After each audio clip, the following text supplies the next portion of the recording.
Start. ਪੱਛਮੀ ਬੰਗਾਲ ਦੀ ਮੁੱਖ ਮੰਤਰੀ ਮਮਤਾ ਬੈਨਰਜੀ ਨੇ ਆਪਣਾ ਸਿਆਸੀ ਕਰੀਅਰ 1970 ਦੇ ਦਹਾਕੇ 'ਚ ਕਾਂਗਰਸ ਤੋਂ ਸ਼ੁਰੂ ਕੀਤਾ ਅਤੇ 1967 'ਚ ਕਾਂਗਰਸ ਤੋਂ ਅਸਤੀਫਾ ਦੇ ਕੇ 1 ਜਨਵਰੀ 1998 ਨੂੰ ਆਪਣੀ ਪਾਰਟੀ ਤ੍ਰਿਣਮੂਲ ਕਾਂਗਰਸ ਬਣਾ ਲਈ। ਡੰਡੀ 1999 'ਚ ਸ਼੍ਰੀ ਅਟਲ ਬਿਹਾਰੀ ਵਾਜਪਾਈ ਦੀ ਭਾਜਪਾ ਵਾਲੀ ਰਾਜਗ ਨਾਲ ਜੁੜ ਕੇ ਉਹ ਉਹਨਾਂ ਦੀ ਸਰਕਾਰ 'ਚ ਰੇਲ ਮੰਤਰੀ ਬਣੀ, ਪਰ ਕੁਝ ਸਮੇਂ ਬਾਅਦ ਰਾਜਗ ਨਾਲੋਂ ਨਾਤਾ ਤੋੜ ਕੇ ਕਾਂਗਰਸ ਵਾਲੀ UPA ਨਾਲ ਜੁੜ ਗਈ ਅਤੇ ਉਸ 'ਚ ਵੀ ਰੇਲ ਮੰਤਰੀ ਬਣੀ। ਡੰਡੀ ਕੇਂਦਰ ਵਿੱਚ ਮੰਤਰੀ ਰਹਿੰਦੇ ਹੋਏ ਵੀ ਉਹਨਾਂ ਦੀ ਨਜ਼ਰ ਪੱਛਮੀ ਬੰਗਾਲ 'ਤੇ ਸ਼ਾਸਨ ਕਰਨ 'ਤੇ ਹੀ ਟਿਕੀ ਰਹੀ ਅਤੇ ਅਖੀਰ ਬੰਗਾਲ ਵਿੱਚ 34 ਸਾਲਾਂ ਦਾ ਖੱਬੇ ਪੱਖੀ ਸ਼ਾਸਨ ਖਤਮ ਕਰਕੇ ਉਹ 22 ਮਈ ਨੂੰ ਸੂਬੇ ਦੀ ਮੁੱਖ ਮੰਤਰੀ ਬਣ ਗਈ। ਡੰਡੀ 10 ਸਾਲ ਤੋਂ ਬੰਗਾਲ ਦੀ ਸੱਤਾ 'ਤੇ ਕਾਬਿਜ਼ ਮਮਤਾ ਬੈਨਰਜੀ ਹੁਣ ਤੀਜੀ ਵਾਰ ਆਪਣੀ ਸਫਲਤਾ 'ਤੇ ਪੂਰਾ ਜ਼ੋਰ ਲਗਾ ਰਹੀ ਹੈ ਅਤੇ ਦੂਸਰੇ ਪਾਸੇ ਕੇਂਦਰ 'ਚ ਸੱਤਾਧਾਰੀ ਭਾਜਪਾ ਉਹਨਾਂ ਨੂੰ ਸੱਤਾ ਤੋਂ ਹਟਾਉਣ ਲਈ ਯਤਨਸ਼ੀਲ ਹੈ। ਡੰਡੀ ਕਈ ਮਹੀਨਿਆਂ ਤੋਂ ਭਾਜਪਾ ਦੇ ਚੋਟੀ ਦੇ ਨੇਤਾ ਪ੍ਰਧਾਨ ਮੰਤਰੀ ਨਰਿੰਦਰ ਮੋਦੀ, ਪਾਰਟੀ ਪ੍ਰਧਾਨ JP ਨੱਡਾ, ਅਮਿਤ ਸ਼ਾਹ, ਰਾਜਨਾਥ ਸਿੰਘ, ਯੋਗੀ ਆਦਿੱਤਿਆਨਾਥ ਆਦਿ ਸੂਬੇ ਦੇ ਲਗਾਤਾਰ ਦੌਰੇ ਕਰ ਰਹੇ ਹਨ। ਡੰਡੀ ਮੁੱਖ ਮੰਤਰੀ ਮਮਤਾ ਬੈਨਰਜੀ ਨੂੰ ਸੱਤਾ ਵਿਰੋਧੀ ਲਹਿਰ ਦੇ ਨਾਲ ਪਾਰਟੀ 'ਚ ਵੱਧ ਰਹੇ ਅਸੰਤੋਸ਼ ਦਾ ਵੀ ਸਾਹਮਣਾ ਕਰਨਾ ਪੈ ਰਿਹਾ ਹੈ, ਜਿਸ ਕਾਰਨ ਉਹਨਾਂ ਦੇ ਭਰੋਸੇਯੋਗ ਸਾਥੀ ਅਤੇ ਸਾਬਕਾ ਮੰਤਰੀ ਸ਼ੁਭੇਂਦੂ ਅਧਿਕਾਰੀ ਸਮੇਤ ਦਰਜਨਾਂ ਤ੍ਰਿਣਮੂਲ ਕਾਂਗਰਸ ਨੇਤਾ ਪਾਰਟੀ ਛੱਡ ਕੇ ਭਾਜਪਾ 'ਚ ਸ਼ਾਮਲ ਹੋ ਗਏ ਹਨ। ਡੰਡੀ ਇਹੀ ਨਹੀਂ, ਮਮਤਾ ਬੈਨਰਜੀ ਦੇ ਸੰਸਦ ਮੈਂਬਰ ਭਤੀਜੇ ਅਭਿਸ਼ੇਕ ਬੈਨਰਜੀ ਅਤੇ ਉਹਨਾਂ ਦੀ ਪਤਨੀ ਰੁਜਿਰਾ ਨਰੂਲਾ ਦੀ ਕੋਲਾ ਸਮਗਲਿੰਗ 'ਚ ਕਥਿਤ ਸ਼ਮੂਲੀਅਤ, ਵਿਦੇਸ਼ੀ ਬੈਂਕ ਖਾਤਿਆਂ 'ਚ ਰਕਮ ਆਦਿ ਨੂੰ ਲੈ ਕੇ ਵੀ ਰੋਸ ਪੈਦਾ ਹੋਇਆ ਹੈ। ਡੰਡੀ ਇਸੇ ਦਰਮਿਆਨ ਜਿੱਥੇ ਮਮਤਾ ਦੇ ਮੁਸਲਿਮ ਵੋਟ ਕੱਟਣ ਲਈ ਅਸਦੁਦੀਨ ਓਵੈਸੀ ਨੇ ਆਪਣੇ ਉਮੀਦਵਾਰ AIMIM ਮੈਦਾਨ 'ਚ ਉਤਾਰੇ ਹੋਏ ਹਨ, ਉੱਥੇ ਫੁਰਫਰਾ ਸ਼ਰੀਫ ਦਰਗਾਹ ਦੇ ਮੌਲਾਨਾ ਪੀਰਜ਼ਾਦਾ ਅਬਾਸ ਸਦੀਕੀ ਨੇ ਵੀ ਆਪਣੀ ਸਿਆਸੀ ਪਾਰਟੀ ਇੰਡੀਅਨ ਸੈਕੂਲਰ ਫਰੰਟ ਬਣਾ ਕੇ ਮਮਤਾ ਲਈ ਮੁਸ਼ਕਲ ਪੈਦਾ ਕਰ ਦਿੱਤੀ ਹੈ। ਡੰਡੀ ਸੂਬੇ 'ਚ ਚੱਲ ਰਹੀਆਂ ਅਜਿਹੀਆਂ ਸਰਗਰਮੀਆਂ ਦਰਮਿਆਨ ਭਾਜਪਾ ਦੇ ਲਗਾਤਾਰ ਹਮਲਿਆਂ ਦੇ ਕਾਰਨ ਆਪਣੇ ਸਿਰ 'ਤੇ ਖਤਰਾ ਮੰਡਰਾਉਂਦਾ ਦੇਖ ਕੇ ਮਮਤਾ ਨੇ ਸੋਨੀਆ ਗਾਂਧੀ ਕਾਂਗਰਸ, ਸ਼ਰਦ ਪਵਾਰ ਰਾਂਕਪਾ, MK ਸਟਾਲਿਨ ਦ੍ਰੁਮਕ, ਅਖਿਲੇਸ਼ ਯਾਦਵ ਸਪਾ, ਤੇਜਸਵੀ ਯਾਦਵ ਰਾਜਦ, ਉਧਵ ਠਾਕਰੇ ਸ਼ਿਵ ਸੈਨਾ, ਕੇਜਰੀਵਾਲ ਆਪ ਅਤੇ ਨਵੀਨ ਪਟਨਾਇਕ BJD ਸਮੇਤ 15 ਗੈਰ ਭਾਜਪਾ ਨੇਤਾਵਾਂ ਨੂੰ ਪੱਤਰ ਲਿਖਿਆ ਹੈ। ਡੰਡੀ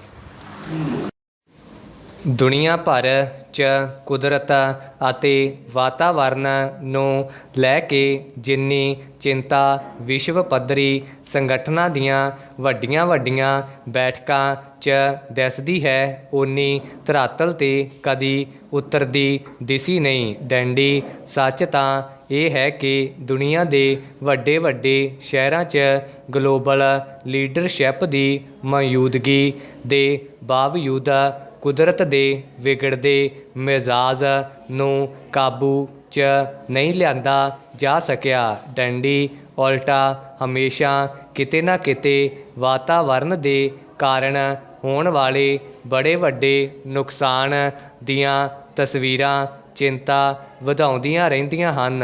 ਡੰਡੀ ਧਰਤੀ ਦੀ ਸੁੱਕਦੀ ਕੁੱਖ ਆਸਮਾਨ ਦਾ ਹਫਦਾ ਰੂਪ ਬੀਤੀਆਂ 1-2 ਪੀੜ੍ਹੀਆਂ ਨੇ ਹੀ ਵੇਖਿਆ ਹੈ। ਡੰਡੀ ਇਸ ਤੋਂ ਪਹਿਲਾਂ ਹਰ ਪਿੰਡ 'ਚ ਖੂਹ ਛੱਪੜ ਤਲਾਬ ਸ਼ਾਨ ਹੁੰਦੇ ਸਨ।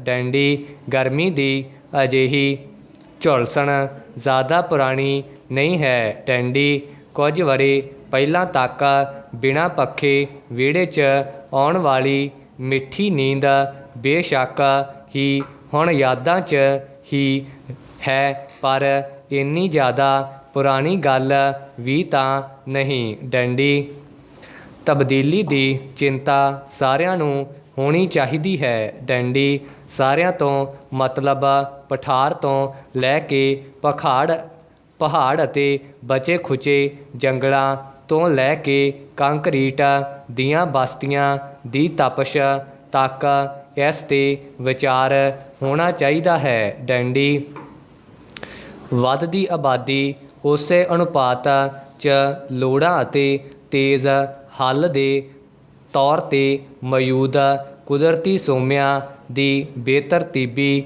ਖਿਚਾਈ ਹੀ ਕੁਦਰਤ ਦੇ ਨਾਲ ਧੱਕੇਸ਼ਾਹੀ ਦਾ ਅਸਲ ਕਾਰਨ ਹੈ। ਡੰਡੀ ਕੁਦਰਤੀ ਵਾਤਾਵਰਨ ਨੂੰ ਸਹੀ ਕਰਨ ਦੀ ਬਜਾਏ ਉਸ ਨੂੰ ਲੁੱਟਣ ਦਰੜਨ ਅਤੇ ਤਬਾਹ ਕਰਨ ਦਾ ਕੰਮ ਹੀ ਅੱਜ ਸਾਰੀਆਂ ਯੋਜਨਾਵਾਂ ਦੇ ਨਾਂ 'ਤੇ ਹੋ ਰਿਹਾ ਹੈ। ਡੰਡੀ ਭਾਰਤੀ ਵਾਤਾਵਰਣੀ ਹਾਲਾਤਾਂ ਨੂੰ ਦੇਖੀਏ ਤਾਂ ਵਾਤਾਵਰਨ ਅਤੇ ਪ੍ਰਦੂਸ਼ਣ 'ਤੇ ਚਿੰਤਾ ਦਿੱਲੀ ਜਾਂ ਸੂਬਿਆਂ ਦੀ ਰਾਜਧਾਨੀ ਦੀ ਬਜਾਏ ਹਰ ਪਿੰਡ ਤੇ ਮੁਹੱਲੇ 'ਚ ਹੋਣੀ ਚਾਹੀਦੀ ਹੈ। ਡੰਡੀ ਇਸ ਦੇ ਲਈ ਸਖਤ ਕਾਨੂੰਨਾਂ ਦੇ ਨਾਲ ਉਹੋ ਜਿਹੀ ਸਮਝ ਦਿੱਤੀ ਜਾਵੇ ਜੋ ਲੋਕਾਂ ਨੂੰ ਆਸਾਨੀ ਨਾਲ ਸਮਝ ਆਵੇ। ਡੰਡੀ ਲੋਕ ਜਾਣਨ ਕਿ ਕੁਦਰਤ ਅਤੇ ਸਾਡਾ ਸੰਬੰਧ ਪਹਿਲਾਂ ਕਿਹੋ ਜਿਹਾ ਸੀ ਅਤੇ ਹੁਣ ਕਿਹੋ ਜਿਹਾ ਹੈ। ਡੰਡੀ ਇਹ ਬੇਸ਼ੱਕ ਹੀ ਬੜੀ ਮਾਮੂਲੀ ਜਿਹੀ ਲੱਗਣ ਵਾਲੀ ਗੱਲ ਹੋਵੇ, ਪਰ ਕਿੰਨੀ ਮਹੱਤਵਪੂਰਨ ਹੈ ਪਰ ਸਮਝਣਾ ਅਤੇ ਸਮਝਾਉਣਾ ਹੋਵੇਗਾ। ਡੰਡੀ ਕੁਝ ਸਾਲ ਪਹਿਲਾਂ ਇੱਕ ਇਸ਼ਤਿਹਾਰ ਰੇਡੀਓ 'ਤੇ ਖੂਬ ਸੁਣਾਈ ਦਿੰਦਾ ਸੀ, ਬੂੰਦ ਬੂੰਦ ਸੇ ਸਾਗਰ ਭਰਤਾ ਹੈ। ਬਸ ਉਸ ਦੇ ਭਾਵ ਅਰਥ ਨੂੰ ਅੱਜ ਸਾਕਾਰ ਕਰਨਾ ਹੋਵੇਗਾ। ਡੰਡੀ ਅੱਜ ਪਿੰਡ ਪਿੰਡ 'ਚ ਕੰਕਰੀਟ ਦੇ ਨਿਰਮਾਣ ਤਾਪਮਾਨ ਵਧਾ ਰਹੇ ਹਨ। ਡੰਡੀ ਸਾਲ ਭਰ ਪਾਣੀ ਦੀਆਂ ਲੋੜਾਂ ਨੂੰ ਪੂਰਾ ਕਰਨ ਵਾਲੇ ਖੂਹ ਮੀਂਹ ਲੰਘਦੇ ਹੀ 5-6 ਮਹੀਨਿਆਂ 'ਚ ਸੁੱਕਣ ਲੱਗ ਜਾਂਦੇ ਹਨ। ਡੰਡੀ ਤਲਾਬਾਂ ਛੱਪੜਾਂ ਦਾ ਵੀ ਇਹੀ ਹਾਲ ਹੈ। ਡੰਡੀ ਪਾਣੀ ਵਾਪਸ ਧਰਤੀ 'ਚ ਪਹੁੰਚ ਹੀ ਨਹੀਂ ਰਿਹਾ। ਡੰਡੀ ਨਦੀਆਂ ਤੋਂ ਪਾਣੀ ਦੀ 12 ਮਹੀਨੇ ਵਗਣ ਵਾਲੀ ਬੇਰੋਕ ਧਾਰਾ ਸੁੱਕ ਚੁੱਕੀ ਹੈ। ਡੰਡੀ ਉਲਟਾ ਰੇਤ ਦੇ ਫੇਰ 'ਚ ਵੱਡੀਆਂ ਵੱਡੀਆਂ ਨਦੀਆਂ ਤੱਕ ਆਪਣੀ ਹੋਂਦ ਗਵਾਉਂਦੀਆਂ ਜਾ ਰਹੀਆਂ ਹਨ। ਡੰਡੀ ਇਸ ਦੇ ਲਈ ਸ਼ੁਰੂਆਤ ਪਿੰਡ ਮੁਹੱਲੇ ਅਤੇ ਘਰਾਂ ਤੋਂ ਕਰਨੀ ਪਵੇਗੀ। ਡੰਡੀ ਜਲ ਜੰਗਲ ਅਤੇ ਜ਼ਮੀਨ ਦੇ ਮਹੱਤਵ ਨੂੰ ਸਭ ਨੂੰ ਸਮਝਣਾ ਅਤੇ ਸਮਝਾਉਣਾ ਹੋਵੇਗਾ। ਡੰਡੀ ਇਹ ਹੱਥ ਲਵੇ ਉਸ ਹੱਥ ਦਿਓ ਦੇ ਫਾਰਮੂਲੇ 'ਤੇ ਹਰ ਕਿਸੇ ਨੂੰ ਸਖਤੀ ਨਾਲ ਅਮਲ ਕਰਨਾ ਹੋਵੇਗਾ। ਡੰਡੀ ਧਰਤੀ ਦਾ ਪਾਣੀ ਲੈਂਦੇ ਹਾਂ ਤਾਂ ਵਾਪਸ ਉਸ ਨੂੰ ਮੋੜਨ ਦੀ ਲਾਜ਼ਮੀਅਤ ਸਾਰਿਆਂ 'ਤੇ ਹੋਵੇ। ਡੰਡੀ ਜਿੰਨੇ ਜੰਗਲ ਵੱਢਦੇ ਹੋ ਓਨੇ ਹੀ ਵਾਪਸ ਤਿਆਰ ਕਰਕੇ ਮੋੜੋ। ਡੰਡੀ ਪਿੰਡ ਨਗਰ ਸ਼ਹਿਰ ਦੇ ਵਿਕਾਸ ਦੇ ਨਾਂ 'ਤੇ ਸੀਮੈਂਟ ਦੇ ਜੰਗਲ ਤਾਂ ਖੜ੍ਹੇ ਹੋ ਜਾਂਦੇ ਹਨ, ਪਰ ਉਸ ਅਨੁਪਾਤ 'ਚ ਵੱਧਦੇ ਤਾਪਮਾਨ ਨੂੰ ਕਾਬੂ 'ਚ ਰੱਖਣ ਲਈ ਹਰਿਆਲੀ ਬਾਰੇ ਸੋਚਿਆ ਨਹੀਂ ਜਾਂਦਾ। ਡੰਡੀ ਸੋਚੋ, ਕੁਝ ਸਾਲ ਪਹਿਲਾਂ ਅਜਿਹਾ ਸੀ ਤਾਂ ਹੁਣ ਕਿਉਂ ਨਹੀਂ ਹੋ ਸਕਦਾ? ਪ੍ਰਸ਼ਨ ਚਿੰਨ੍ਹ। ਬਸ ਇੱਥੋਂ ਸ਼ੁਰੂਆਤ ਦੀ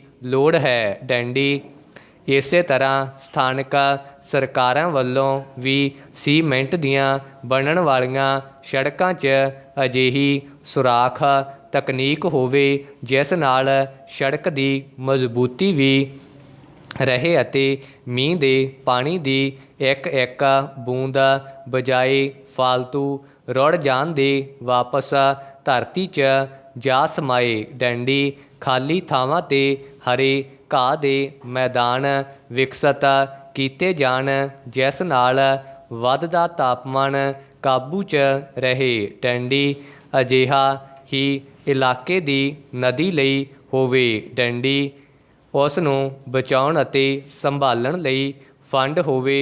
ਨਦੀ ਦੀ ਧਾਰਾ ਲਗਾਤਾਰ ਬਣਾਈ ਰੱਖਣ ਲਈ ਕੁਦਰਤੀ ਉਪਾਅ ਕੀਤੇ ਜਾਣ। ਡੰਡੀ ਟਕਰਾਅ ਰੋਕਣ ਲਈ ਪਹਿਲਾਂ ਵਰਗੇ ਰੁੱਖ ਪੌਦੇ ਲੱਗਣ। ਡੰਡੀ ਰੇਤ ਮਾਫੀਆ ਦੀ ਭੈੜੀ ਨਜ਼ਰ ਤੋਂ ਬਚਾਇਆ ਜਾਵੇ। ਡੰਡੀ ਇਸ ਦੇ ਇਲਾਵਾ ਵਾਤਾਵਰਨ 'ਤੇ ਬੋਝ ਬਣਦਾ ਗੱਡੀਆਂ ਦਾ ਸੜਿਆ ਧੂੰਆਂ ਘਟੇ, ਬੈਟਰੀ ਨਾਲ ਚੱਲਣ ਵਾਲੇ ਵਾਹਨਾਂ ਨੂੰ ਹੁੰਗਾਰਾ ਮਿਲੇ। ਡੰਡੀ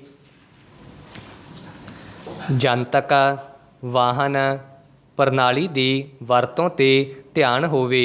ਡੰਡੀ ਧਰਤੀ ਦੀਆਂ ਕੁਦਰਤੀਆਂ ਤਬਦੀਲੀਆਂ ਲਈ ਲੋੜੀਂਦੀਆਂ ਸਖਤੀ ਅਤੇ ਨੇਕ ਨੀਤੀ ਦੀ ਲੋੜ ਹੈ। ਡੰਡੀ ਪੰਚਾਇਤ ਤੋਂ ਲੈ ਕੇ ਨਗਰ ਨਿਗਮ 'ਚ ਬੈਠਾ ਅਮਲਾ ਭਾਵਨਾ ਅਤੇ ਰਹਾਇਸ਼ੀ ਇਲਾਕੇ ਦੇ ਨਿਰਮਾਣ ਦੀ ਇਜਾਜ਼ਤ ਦੇ ਸਨਮਾਨ ਹੀ ਹਰਿਆਲੀ ਦੇ ਪ੍ਰਬੰਧਨ 'ਤੇ ਸਖਤ ਰਹੇ। ਡੰਡੀ ਹਰ ਜ਼ਮੀਨ 'ਤੇ ਉਸਾਰੀ ਦੀ ਇਜਾਜ਼ਤ ਤੋਂ ਪਹਿਲਾਂ ਨਕਸ਼ੇ 'ਚ ਮੀਂਹ ਦੇ ਪਾਣੀ ਨੂੰ ਵਾਪਸ ਭੂ-ਗਰਭ ਤੱਕ ਪਹੁੰਚਾਉਣ, ਹਰ ਘਰ 'ਚ ਥਾਂ ਦੇ ਹਿਸਾਬ ਨਾਲ ਕੁਝ ਜ਼ਰੂਰੀ ਅਤੇ ਵਾਤਾਵਰਨ ਦੇ ਅਨੁਕੂਲ ਰੁੱਖਾਂ ਨੂੰ ਲਗਾਉਣ, ਲੋਕਾਂ ਨੂੰ ਘਰਾਂ ਦੀਆਂ ਛੱਤਾਂ, ਵਿਹੜੇ 'ਚ ਗਮਲਿਆਂ 'ਚ ਬਾਗਬਾਨੀ ਅਤੇ ਆਰਗੈਨਿਕ ਸਬਜ਼ੀਆਂ ਨੂੰ ਘਰਾਂ 'ਚ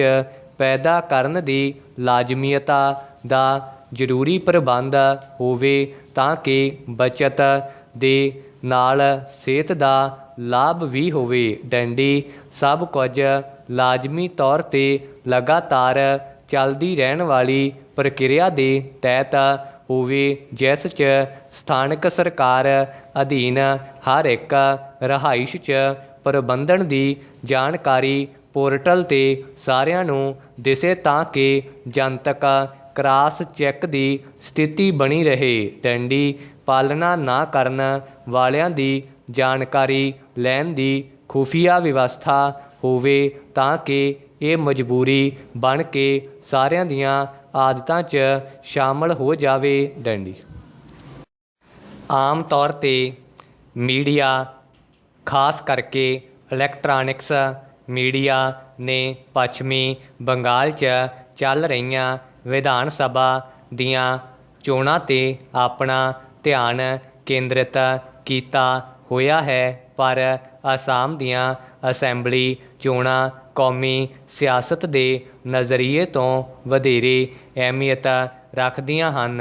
ਡੰਡੀ ਪੱਛਮੀ ਬੰਗਾਲ ਦੇ ਉਲਟ, ਜਿੱਥੇ ਮਮਤਾ ਬੈਨਰਜੀ ਦੀ ਤ੍ਰਿਣਮੂਲ ਕਾਂਗਰਸ ਅਤੇ ਭਾਜਪਾ ਦਰਮਿਆਨ ਸਿੱਧੀ ਲੜਾਈ ਹੈ, ਉੱਥੇ ਹੀ ਅਸਾਮ 'ਚ ਸੱਤਾਧਾਰੀ ਭਾਜਪਾ ਅਤੇ ਕਾਂਗਰਸ ਦੀ ਅਗਵਾਈ ਵਾਲੇ ਗੱਠਜੋੜ ਮਹਾਜੋਤ ਦਰਮਿਆਨ ਨੇੜਲਾ ਮੁਕਾਬਲਾ ਦੇਖਿਆ ਜਾ ਰਿਹਾ ਹੈ। ਡੰਡੀ ਪੱਛਮੀ ਬੰਗਾਲ 'ਚ ਭਾਜਪਾ ਮਮਤਾ ਵਿਰੁੱਧ ਸੱਤਾ ਵਿਰੋਧੀ ਧਿਰ 'ਤੇ ਜ਼ੋਰ ਲਾ ਰਹੀ ਹੈ ਜੋ ਮੁੱਖ ਮੰਤਰੀ ਵਜੋਂ ਆਪਣਾ ਤੀਜਾ ਸਿੱਧਾ ਕਾਰਜਕਾਲ ਚਾਹੁੰਦੀ ਹੈ। ਡੰਡੀ ਅਸਾਮ 'ਚ ਭਾਜਪਾ ਇੱਕ ਮੁੜ ਸੁਰਜੀਤ ਕਾਂਗਰਸ ਦੀ ਅਗਵਾਈ ਵਾਲੇ ਗੱਠਜੋੜ ਵਿਰੁੱਧ ਆਪਣਾ ਗੜ੍ਹ ਬਚਾਈ ਰੱਖਣ ਦਾ ਯਤਨ ਕਰ ਰਹੀ ਹੈ। ਡੰਡੀ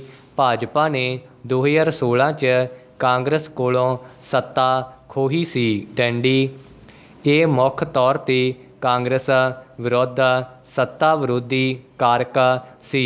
ਡੰਡੀ ਉੱਥੇ ਕਾਂਗਰਸ ਇੱਕ ਦਹਾਕੇ ਤੋਂ ਵੀ ਵੱਧ ਸਮੇਂ ਤੋਂ ਸੱਤਾ 'ਚ ਸੀ। ਡੰਡੀ ਅਸਾਮ 'ਚ ਭਾਜਪਾ ਦੀ ਜਿੱਤ ਨੇ ਉੱਤਰ ਪੂਰਬ 'ਚ ਉਸ ਲਈ ਰਾਹ ਖੋਲ੍ਹਿਆ ਸੀ। ਡੰਡੀ ਤਰਾਸਦੀ ਦੇਖੋ ਭਾਜਪਾ ਦੋ ਗੁਆਂਢੀ ਸੂਬਿਆਂ 'ਚ ਵਾਦ ਵਿਵਾਦ ਵਾਲੇ ਨਾਗਰਿਕਤਾ ਸੋਧ ਐਕਟ CAA ਦੇ ਮੁੱਦੇ 'ਤੇ ਲਗਭਗ ਵਿਰੋਧੀ ਰੁਖ ਅਖਤਿਆਰ ਕਰਦੀ ਹੈ। ਡੰਡੀ ਪੱਛਮੀ ਬੰਗਾਲ 'ਚ ਭਾਜਪਾ ਨੇ ਇਸ ਨੂੰ ਸਭ ਤੋਂ ਅਹਿਮ ਵਾਅਦਿਆਂ 'ਚੋਂ ਇੱਕ ਬਣਾ ਦਿੱਤਾ ਹੈ। ਡੰਡੀ ਉੱਧਰ ਅਸਾਮ 'ਚ ਪਾਰਟੀ ਦੇ ਮੈਨੀਫੈਸਟੋ 'ਚ CAA ਦੇ ਮੁੱਦੇ 'ਤੇ ਭਾਜਪਾ ਨੇ ਚੁੱਪ ਧਾਰੀ ਹੋਈ ਹੈ। ਡੰਡੀ ਪੱਛਮੀ ਬੰਗਾਲ ਅਤੇ ਅਸਾਮ 'ਚ ਸਿਆਸੀ ਲਾਭ ਲੈਣ ਲਈ ਉਕਤ ਕਾਨੂੰਨ ਲਿਆਂਦਾ ਗਿਆ ਸੀ ਪਰ ਅਸਾਮ 'ਚ ਗੁੰਝਲਦਾਰ ਮਰਦਮਸ਼ੁਮਾਰੀ ਹੋਣ ਕਾਰਨ ਭਾਰੀ ਵਿਰੋਧ ਦਾ ਸਾਹਮਣਾ ਕਰਨਾ ਪੈ ਰਿਹਾ ਹੈ। ਡੰਡੀ ਇਹ ਐਕਟ ਅਸਾਮ ਦੇ ਉਹਨਾਂ ਲੋਕਾਂ ਨੂੰ ਖੁਸ਼ ਕਰਨ ਲਈ ਸੀ ਜੋ ਸੋਚ ਰਹੇ ਸਨ ਕਿ ਗੁਆਂਢੀ ਬੰਗਲਾਦੇਸ਼ ਦੇ ਪ੍ਰਵਾਸੀ ਮੁਸਲਮਾਨ ਅਸਾਮ 'ਚ ਘੁਸਪੈਠ ਕਰ ਰਹੇ ਹਨ ਅਤੇ ਉਹ ਮੂਲ ਨਿਵਾਸੀਆਂ ਨੂੰ ਪਛਾੜ ਸਕਦੇ ਹਨ। ਡੰਡੀ ਹਾਲਾਂਕਿ ਭਾਜਪਾ ਨੂੰ ਸ਼ਾਇਦ ਇਹ ਅੰਦਾਜ਼ਾ ਨਹੀਂ ਸੀ ਕਿ ਸਥਾਨਕ ਲੋਕ ਬੰਗਲਾਦੇਸ਼ ਤੋਂ ਹਿੰਦੂਆਂ ਦੀ ਘੁਸਪੈਠ ਦੇ ਜ਼ੋਰਦਾਰ ਵਿਰੋਧੀ ਸਨ ਅਤੇ ਇਸੇ ਕਾਰਨ ਉਹ ਸੂਬੇ ਦੀ ਅਸਾਮੀ ਭਾਸ਼ਾ ਬੋਲਣ ਵਾਲੇ ਹਿੰਦੂਆਂ ਨੂੰ ਗਿਣਤੀ 'ਚ ਪਛਾੜ ਸਕਦੇ ਹਨ। ਡੰਡੀ ਕਾਨੂੰਨ ਪਾਸ ਹੋਣ ਨਾਲ ਖਾਸ ਤੌਰ 'ਤੇ ਉੱਤਰੀ ਅਸਾਮ ਦੇ ਖੇਤਰਾਂ 'ਚ ਵੱਡੇ ਪੱਧਰ 'ਤੇ ਵਿਰੋਧ ਪ੍ਰਦਰਸ਼ਨ ਹੋਏ ਜਿਨ੍ਹਾਂ ਨੇ ਪਿਛਲੀਆਂ ਚੋਣਾਂ 'ਚ ਭਾਜਪਾ ਦਾ ਸਮਰਥਨ ਕੀਤਾ ਸੀ। ਡੰਡੀ ਚੰਗੀ ਕਿਸਮਤ ਸਮਝੋ ਕਿ ਅੰਦੋਲਨ ਕੋਵਿਡ ਮਹਾਮਾਰੀ ਦੇ ਪ੍ਰਕੋਪ ਕਾਰਨ ਖਤਮ ਹੋ ਗਿਆ। ਡੰਡੀ ਹੁਣ ਕਾਂਗਰਸ ਨੇ CAA ਨੂੰ ਆਪਣਾ ਸਭ ਤੋਂ ਅਹਿਮ ਮੁੱਦਾ ਬਣਾ ਲਿਆ ਹੈ ਅਤੇ ਐਲਾਨ ਕੀਤਾ ਹੈ ਕਿ ਉਹ ਸੂਬੇ 'ਚ ਇਸ ਨੂੰ ਲਾਗੂ ਨਹੀਂ ਹੋਣ ਦੇਵੇਗੀ। ਡੰਡੀ ਹੁਣ ਸਵਾਲ ਇਹ ਹੈ ਕਿ ਕੀ ਇਹ ਮੁੱਦਾ ਇਹਨਾਂ ਚੋਣਾਂ ਲਈ ਅਹਿਮ ਹੈ? ਪ੍ਰਸ਼ਨ ਚਿੰਨ੍ਹ। ਜੇਕਰ ਐਕਟ ਵਿਰੁੱਧ ਭੜਕਾਉਣ ਵਾਲੀ ਨਾਰਾਜ਼ਗੀ ਪੋਲਿੰਗ ਦੌਰਾਨ ਨਜ਼ਰ ਆਈ ਤਾਂ ਕਾਂਗਰਸ ਨੂੰ ਲਾਭ ਹੋਵੇਗਾ। ਡੰਡੀ ਦੂਜੇ ਪਾਸੇ ਭਾਜਪਾ ਇਸ ਮੁੱਦੇ ਨੂੰ ਨਜ਼ਰ ਅੰਦਾਜ਼ ਕਰ ਰਹੀ ਹੈ ਅਤੇ ਉਸ ਨੂੰ ਲਾਗੂ ਕਰਨ ਦਾ ਦਾਅਵਾ ਨਹੀਂ ਕਰ ਰਹੀ। ਡੰਡੀ ਇਹਨਾਂ ਚੋਣਾਂ 'ਚ ਕਾਂਗਰਸ ਪਾਰਟੀ ਘੱਟ ਗਿਣਤੀਆਂ ਆਦਿਵਾਸੀਆਂ ਅਤੇ ਚਾਹ ਦੇ ਬਾਗਾਂ 'ਚ ਕੰਮ ਕਰਨ ਵਾਲੇ ਕਿਰਤੀਆਂ 'ਤੇ ਆਪਣੇ ਪਿਛਲੇ ਫੋਕਸ ਦੀ ਬਜਾਏ ਇਸ ਵਾਰ ਸਭ ਅਸਾਮੀਆਂ ਲਈ ਖੁਦ ਨੂੰ ਇੱਕ ਪਾਰਟੀ ਵਜੋਂ ਪੇਸ਼ ਕਰਨ ਦੀ ਕੋਸ਼ਿਸ਼ ਕਰ ਰਹੀ ਹੈ। ਡੰਡੀ ਅਸਾਮ ਗਣ ਪਰਿਸ਼ਦ ਹੁਣ ਭਾਜਪਾ ਦੀ ਸਹਿਯੋਗੀ ਪਾਰਟੀ ਹੈ। ਡੰਡੀ ਸੂਬੇ 'ਚ ਇਸ ਦੀ ਹਮਾਇਤ ਸੀਮਤ ਹੈ। ਡੰਡੀ ਚੋਣ ਨਤੀਜਿਆਂ ਦੌਰਾਨ ਵੱਡੀ ਗਿਣਤੀ 'ਚ ਚਾਹ ਦੇ ਬਾਗਾਂ ਦੇ ਕਿਰਤੀਆਂ ਦੀ ਵੀ ਅਹਿਮ ਭੂਮਿਕਾ ਹੋਣ ਦੀ ਸੰਭਾਵਨਾ ਹੈ। ਡੰਡੀ ਸੱਤਾਧਾਰੀ ਭਾਜਪਾ ਨੇ ਚਾਹ ਦੇ ਬਾਗਾਂ ਦੇ ਕਿਰਤੀਆਂ ਦੀ ਘੱਟੋ ਘੱਟ ਮਜ਼ਦੂਰੀ 'ਚ ਵਾਧੇ ਦੇ ਆਪਣੇ 2016 ਦੇ ਦਾਅਵੇ ਨੂੰ ਪੂਰਾ ਨਹੀਂ ਕੀਤਾ। ਡੰਡੀ ਹੁਣ ਉਸ ਨੇ ਮੈਨੀਫੈਸਟੋ 'ਚ ਇੱਕ ਨਵਾਂ ਵਾਅਦਾ ਕੀਤਾ ਹੈ। ਡੰਡੀ ਭਾਜਪਾ ਦੀ ਅਗਵਾਈ ਵਾਲੇ ਗੱਠਜੋੜ ਨੇ ਪਿਛਲੀਆਂ ਅਸੈਂਬਲੀ ਚੋਣਾਂ ਨੂੰ ਬੜੇ ਘੱਟ ਫਰਕ ਨਾਲ ਜਿੱਤਿਆ ਸੀ। ਡੰਡੀ ਰਾਏਸ਼ੁਮਾਰੀ ਸਰਵੇਖਣ ਇਸ ਵਾਰ ਵੀ ਸੰਭਾਵਿਤ ਕਰੀਬੀ ਮਾਮਲਾ ਹੋਣ ਦਾ ਦਾਅਵਾ ਕਰ ਰਹੇ ਹਨ। ਡੰਡੀ ਅਸਾਮ ਇੱਕੋ ਇੱਕ ਅਜਿਹਾ ਸੂਬਾ ਹੈ ਜਿੱਥੇ ਕਾਂਗਰਸ ਦੇ ਜਿੱਤਣ ਦੀ ਸੰਭਾਵਨਾ ਕੁਝ ਨਜ਼ਰ ਆਉਂਦੀ ਹੈ। ਡੰਡੀ ਜੇ ਅਜਿਹਾ ਹੋਇਆ ਤਾਂ ਪਾਰਟੀ ਕੋਲ ਕਿਤੇ ਹੋਰ ਵੀ ਆਪਣੇ ਦਰਵਾਜ਼ੇ ਖੋਲ੍ਹਣ ਦੇ ਮੌਕੇ ਹੋ ਸਕਦੇ ਹਨ।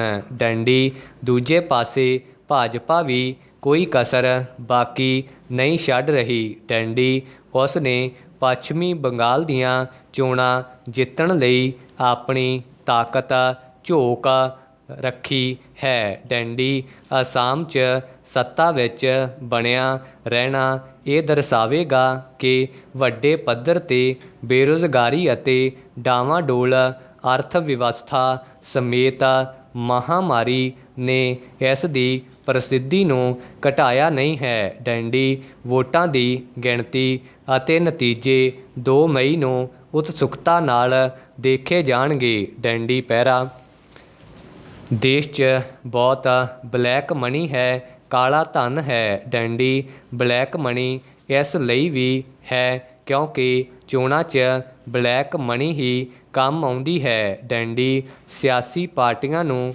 ਬਲੈਕ 'ਚ ਚੰਦਾ ਮਿਲਦਾ ਹੈ। ਡੰਡੀ ਇਹ ਕੁਝ ਅਜਿਹੇ ਦੋਸ਼ ਹਨ ਜੋ ਤੁਸੀਂ ਅਤੇ ਅਸੀਂ ਸਾਲਾਂ ਤੋਂ ਸੁਣਦੇ ਆ ਰਹੇ ਹਾਂ, ਪਰ ਚੁਣਾਵੀ ਚੰਦੇ ਨੂੰ ਬਲੈਕ ਮਨੀ ਤੋਂ ਦੂਰ ਕਰਨ ਦੀ ਅਤੇ ਚੁਣਾਵੀ ਚੰਦੇ 'ਚ ਪਾਰਦਰਸ਼ਤਾ ਲਿਆਉਣ ਦੀਆਂ ਸਾਡੇ ਇੱਥੇ ਕੀ ਇਮਾਨਦਾਰ ਕੋਸ਼ਿਸ਼ਾਂ ਹੋਈਆਂ ਹਨ। ਡੰਡੀ ਕੀ ਇਲੈਕਟੋਰਲ ਬਾਂਡ ਇਸ ਦਾ ਬਦਲ ਹੈ ਜਾਂ ਫਿਰ ਇਸ ਤਰ੍ਹਾਂ ਦੇ ਬਾਂਡ ਨਵਾਂ ਹਥਿਆਰ ਸਾਬਤ ਹੋ ਰਹੇ ਹਨ। ਡੰਡੀ ਸਵਾਲ ਇੱਥੇ ਇਹ ਵੀ ਉਠਾਏ ਜਾ ਰਹੇ ਹਨ ਕਿ ਇੰਨੇ ਮਹੱਤਵਪੂਰਨ ਮਸਲੇ 'ਤੇ ਸੁਪਰੀਮ ਕੋਰਟ ਆਪਣਾ ਫੈਸਲਾ ਕਦੋਂ ਦੇਵੇਗੀ। ਡੰਡੀ ਤੁਹਾਨੂੰ ਪਤਾ ਹੀ ਹੋਵੇਗਾ ਕਿ ਪਹਿਲਾਂ ਸਾਡੇ ਦੇਸ਼ 'ਚ ਤੁਸੀਂ ਜਾਂ ਮੈਂ ਕਿਸੇ ਵੀ ਸਿਆਸੀ ਪਾਰਟੀ ਨੂੰ 20,000 ਰੁਪਏ ਤੱਕ ਦਾ ਚੰਦਾ ਬਿਨਾਂ ਕਿਸੇ ਰਸੀਦ ਦੇ ਸਕਦੇ ਸੀ।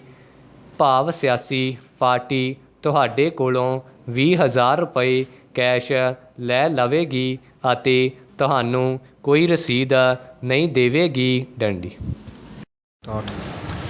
ਇਹਨਾਂ ਚੋਣਾਂ 'ਚ ਕਾਂਗਰਸ ਪਾਰਟੀ ਘੱਟ ਗਿਣਤੀਆਂ ਆਦਿਵਾਸੀਆਂ ਅਤੇ ਚਾਹ ਦੇ ਬਾਗਾਂ 'ਚ ਕੰਮ ਕਰਨ ਵਾਲੇ ਕਿਰਤੀਆਂ 'ਤੇ ਆਪਣੇ ਪਿਛਲੇ ਫੋਕਸ ਦੀ ਬਜਾਏ ਇਸ ਵਾਰ ਸਭ ਅਸਾਮੀਆਂ ਲਈ ਖੁਦ ਨੂੰ ਇੱਕ ਪਾਰਟੀ ਵਜੋਂ ਪੇਸ਼ ਕਰਨ ਦੀ ਕੋਸ਼ਿਸ਼ ਕਰ ਰਹੀ ਹੈ। ਡੰਡੀ ਅਸਾਮ ਗਣ ਪ੍ਰੀਸ਼ਦ ਹੁਣ ਭਾਜਪਾ ਦੀ ਸਹਿਯੋਗੀ ਪਾਰਟੀ ਹੈ। ਡੰਡੀ ਸੂਬੇ 'ਚ ਇਸ ਦੀ ਹਮਾਇਤ ਸੀਮਤ ਹੈ। ਡੰਡੀ ਚੋਣ ਨਤੀਜਿਆਂ ਦੌਰਾਨ ਵੱਡੀ ਗਿਣਤੀ 'ਚ ਚਾਹ ਦੇ ਬਾਗਾਂ ਦੇ ਕਿਰਤੀਆਂ ਦੀ ਵੀ ਅਹਿਮ ਭੂਮਿਕਾ ਹੋਣ ਦੀ ਸੰਭਾਵਨਾ ਹੈ। ਡੰਡੀ ਸੱਤਾਧਾਰੀ ਭਾਜਪਾ ਨੇ ਚਾਹ ਦੇ ਬਾਗਾਂ ਦੇ ਕਿਰਤੀਆਂ ਦੇ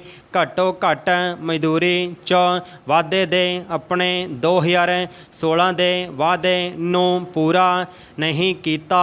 ਡੰਡੀ ਹੁਣ ਉਸ ਨੇ ਮੈਨੀਫੈਸਟੋ 'ਚ ਇੱਕ ਨਵਾਂ ਵਾਅਦਾ ਕੀਤਾ ਹੈ। ਡੰਡੀ ਭਾਜਪਾ ਦੀ ਅਗਵਾਈ ਵਾਲੇ ਗੱਠਜੋੜ ਨੇ ਪਿਛਲੀਆਂ ਅਸੈਂਬਲੀ ਚੋਣਾਂ ਨੂੰ ਬੜੇ ਘੱਟ ਫਰਕ ਨਾਲ ਜਿੱਤਿਆ ਸੀ। ਰਾਏਸ਼ੁਮਾਰੀ ਸਰਵੇਖਣ ਇਸ ਵਾਰ ਵੀ ਸੰਭਾਵਿਤ ਕਰੀਬੀ ਮਾਮਲਾ ਹੋਣ ਦਾ ਦਾਅਵਾ ਕਰ ਰਹੇ ਹਨ। ਡੰਡੀ ਅਸਾਮ ਇੱਕੋ ਇੱਕ ਅਜਿਹਾ ਸੂਬਾ ਹੈ ਜਿੱਥੇ ਕਾਂਗਰਸ ਦੇ ਜਿੱਤਣ ਦੀ ਸੰਭਾਵਨਾ ਕੁਝ ਨਜ਼ਰ ਆਉਂਦੀ ਹੈ। ਡੰਡੀ ਜੇ ਅਜਿਹਾ ਹੋਇਆ ਤਾਂ ਪਾਰਟੀ ਕੋਲ ਕਿਤੇ ਹੋਰ ਵੀ ਆਪਣੇ ਦਰਵਾਜ਼ੇ ਖੁੱਲ੍ਹਣ ਦੇ ਮੌਕੇ ਹੋ ਸਕਦੇ ਹਨ।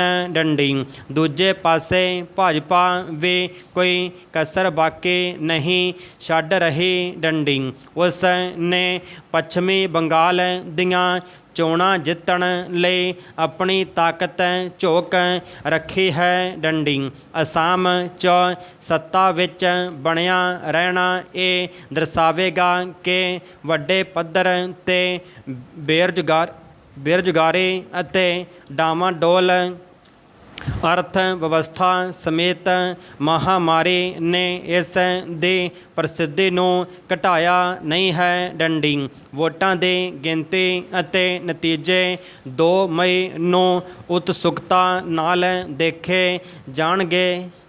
ਡੰਡੀ ਸੁਰਜੀਤਾ ਤਿਲਕ ਨੇ ਮੈਨੂੰ ਅਮਰੀਕਾ ਦੇ ਨਿਊ ਜਰਸੀ ਤੋਂ ਫੋਨ ਕੀਤਾ। ਡੰਡੀ ਉਹ ਮੈਨੂੰ ਆਪਣੇ ਪਿਤਾ ਵਸੰਤ ਵਿਨਾਇਕ ਨਾਗਰ ਨੂੰ ਯਾਦ ਰੱਖਣ ਲਈ ਧੰਨਵਾਦ ਕਹਿਣਾ ਚਾਹੁੰਦੀ ਸੀ, ਜਿਨ੍ਹਾਂ ਨੇ ਉਸ ਸਮੇਂ ਮੇਰੀ ਰਹਿਨੁਮਾਈ ਕੀਤੀ ਸੀ ਜਦੋਂ ਮੈਨੂੰ 1955 'ਚ ਸਹਾਇਕ ਪੁਲਿਸ ਸੁਪਰਡੈਂਟ ਦੇ ਤੌਰ 'ਤੇ ਮੇਰੀ ਪ੍ਰੈਕਟੀਕਲ ਟ੍ਰੇਨਿੰਗ ਲਈ ਭੜੁੱਚ ਹੁਣ ਗੁਜਰਾਤ 'ਚ ਭੇਜਿਆ ਗਿਆ ਸੀ। ਡੰਡੀ ਮੈਨੂੰ ਸੁਚਰਿਤਾ ਇੱਕ ਬੱਚੀ ਦੇ ਤੌਰ 'ਤੇ ਯਾਦ ਹੈ। ਡੰਡੀ ਉਹ 6 ਮਹੀਨਿਆਂ ਦੀ ਸੀ ਅਤੇ ਮੈਂ ਉਸ ਨੂੰ ਆਪਣੀ ਗੋਦ 'ਚ ਚੁੱਕ ਕੇ ਘੁਮਾਇਆ ਕਰਦਾ ਸੀ। ਡੰਡੀ ਉਸ ਦਾ ਭਰਾ ਰਵੀ 6 ਸਾਲ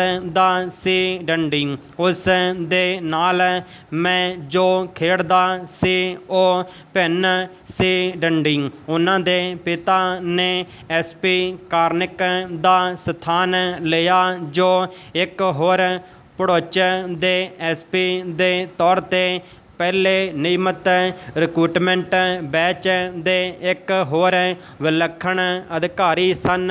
ਡੰਡੀ ਮੈਂ ਸ਼ਹਿਰ ਦੇ ਬਾਹਰ ਸਥਿਤ ਇੱਕ ਬੰਗਲੇ 'ਚ ਠਹਿਰਿਆ ਹੋਇਆ ਸੀ ਜਿਸ ਦੇ ਮਾਲਕ ਇੱਕ ਪਾਰਸੀ ਸਨ ਅਤੇ ਜੋ ਕਾਫੀ ਲੰਬੇ ਸਮੇਂ ਤੋਂ ਖਾਲੀ ਸੀ। ਡੰਡੀ ਕਾਰਨਿਕ ਨੇ ਮੇਰੇ ਲਈ ਇਸ ਦਾ ਪ੍ਰਬੰਧ ਕੀਤਾ ਸੀ। ਡੰਡੀ ਨਾਗਰਕਰ ਨੇ ਮੈਨੂੰ ਆਪਣੇ ਪਰਿਵਾਰ ਸਮੇਤ ਉਹਨਾਂ ਨੂੰ ਅਲਾਟ ਹੋਏ ਬੰਗਲੇ 'ਚ ਤਬਦੀਲ ਹੋਣ ਲਈ ਕਿਹਾ ਕਿਉਂਕਿ ਉਹ ਨਾ ਸਿਰਫ ਮੇਰੀ ਪੁਲਿਸਿੰਗ ਪਰ ਬਹੁਤ ਸਾਰੇ ਹੋਰਨਾਂ ਗੁਣਾਂ ਲਈ ਅਗਵਾਈ ਕਰਨਾ ਚਾਹੁੰਦੇ ਸਨ ਜੋ ਇੱਕ ਪੁਲਿਸ ਅਧਿਕਾਰੀ ਨੂੰ ਲੋਕਾਂ ਦਾ ਸੱਚਾ ਸੇਵਕ ਬਣਾਉਂਦੇ ਹਨ। ਡੰਡੀ ਘਰ ਤੇ ਦੌਰੇ ਦੇ ਦੌਰਾਨ ਮੇਰੇ ਨਾਲ ਬਹੁਤ ਸਾਰੀਆਂ ਚੀਜ਼ਾਂ 'ਤੇ ਗੱਲ ਕਰਦੇ ਸਨ। ਡੰਡੀ ਸਾਡਾ ਆਪਸ 'ਚ ਬਿਤਾਇਆ ਗਿਆ ਸਮਾਂ ਕਾਫੀ ਘੱਟ ਸੀ ਪਰ ਉਸ ਦਾ ਪ੍ਰਭਾਵ ਸਥਾਈ ਹੈ। ਡੰਡੀ ਮੈਂ ਕਦੇ ਵੀ ਆਪਣੇ ਪੁਰਾਣੇ ਬੌਸ ਅਤੇ ਮਾਰਗਦਰਸ਼ਕ ਨੂੰ ਨਹੀਂ ਭੁੱਲ ਸਕਦਾ ਅਤੇ ਮੈਂ ਫੋਨ 'ਤੇ ਸੁਚਰਿਤਾ ਨੂੰ ਇਹ ਦੱਸਿਆ ਵੀ ਡੰਡੀ ਇੱਕ ਸਬਕ ਜੋ ਉਹਨਾਂ ਨੇ ਮੈਨੂੰ ਸਿਖਾਇਆ ਸੀ ਉਹ ਸੀ ਚੁਣੇ ਹੋਏ ਸਿਆਸਤਦਾਨਾਂ ਜੋ ਸੱਤਾ 'ਚ ਹਨ ਜਾਂ ਵਿਰੋਧੀ ਧਿਰ 'ਚ ਦੇ ਪ੍ਰਤੀ ਨਿਮਰ ਰਹੋ ਪਰ ਉਹਨਾਂ ਦੁਆਰਾ ਆਪਣੀ ਪਸੰਦ ਦੇ ਲੋਕਾਂ ਨੂੰ ਪੁਲਿਸ ਥਾਣਿਆਂ 'ਚ ਇੰਚਾਰਜ ਦੇ ਤੌਰ 'ਤੇ ਬਿਠਾਉਣ ਦੇ ਯਤਨਾਂ ਦਾ ਸਮਰਥਕ ਨਹੀਂ ਸੀ ਕਿਉਂਕਿ ਇਸ ਨਾਲ ਭ੍ਰਿਸ਼ਟਾਚਾਰ ਨੂੰ ਸ਼ਹਿ ਮਿਲਦੀ। ਡੰਡੀ ਪੁਲਿਸ ਬਲ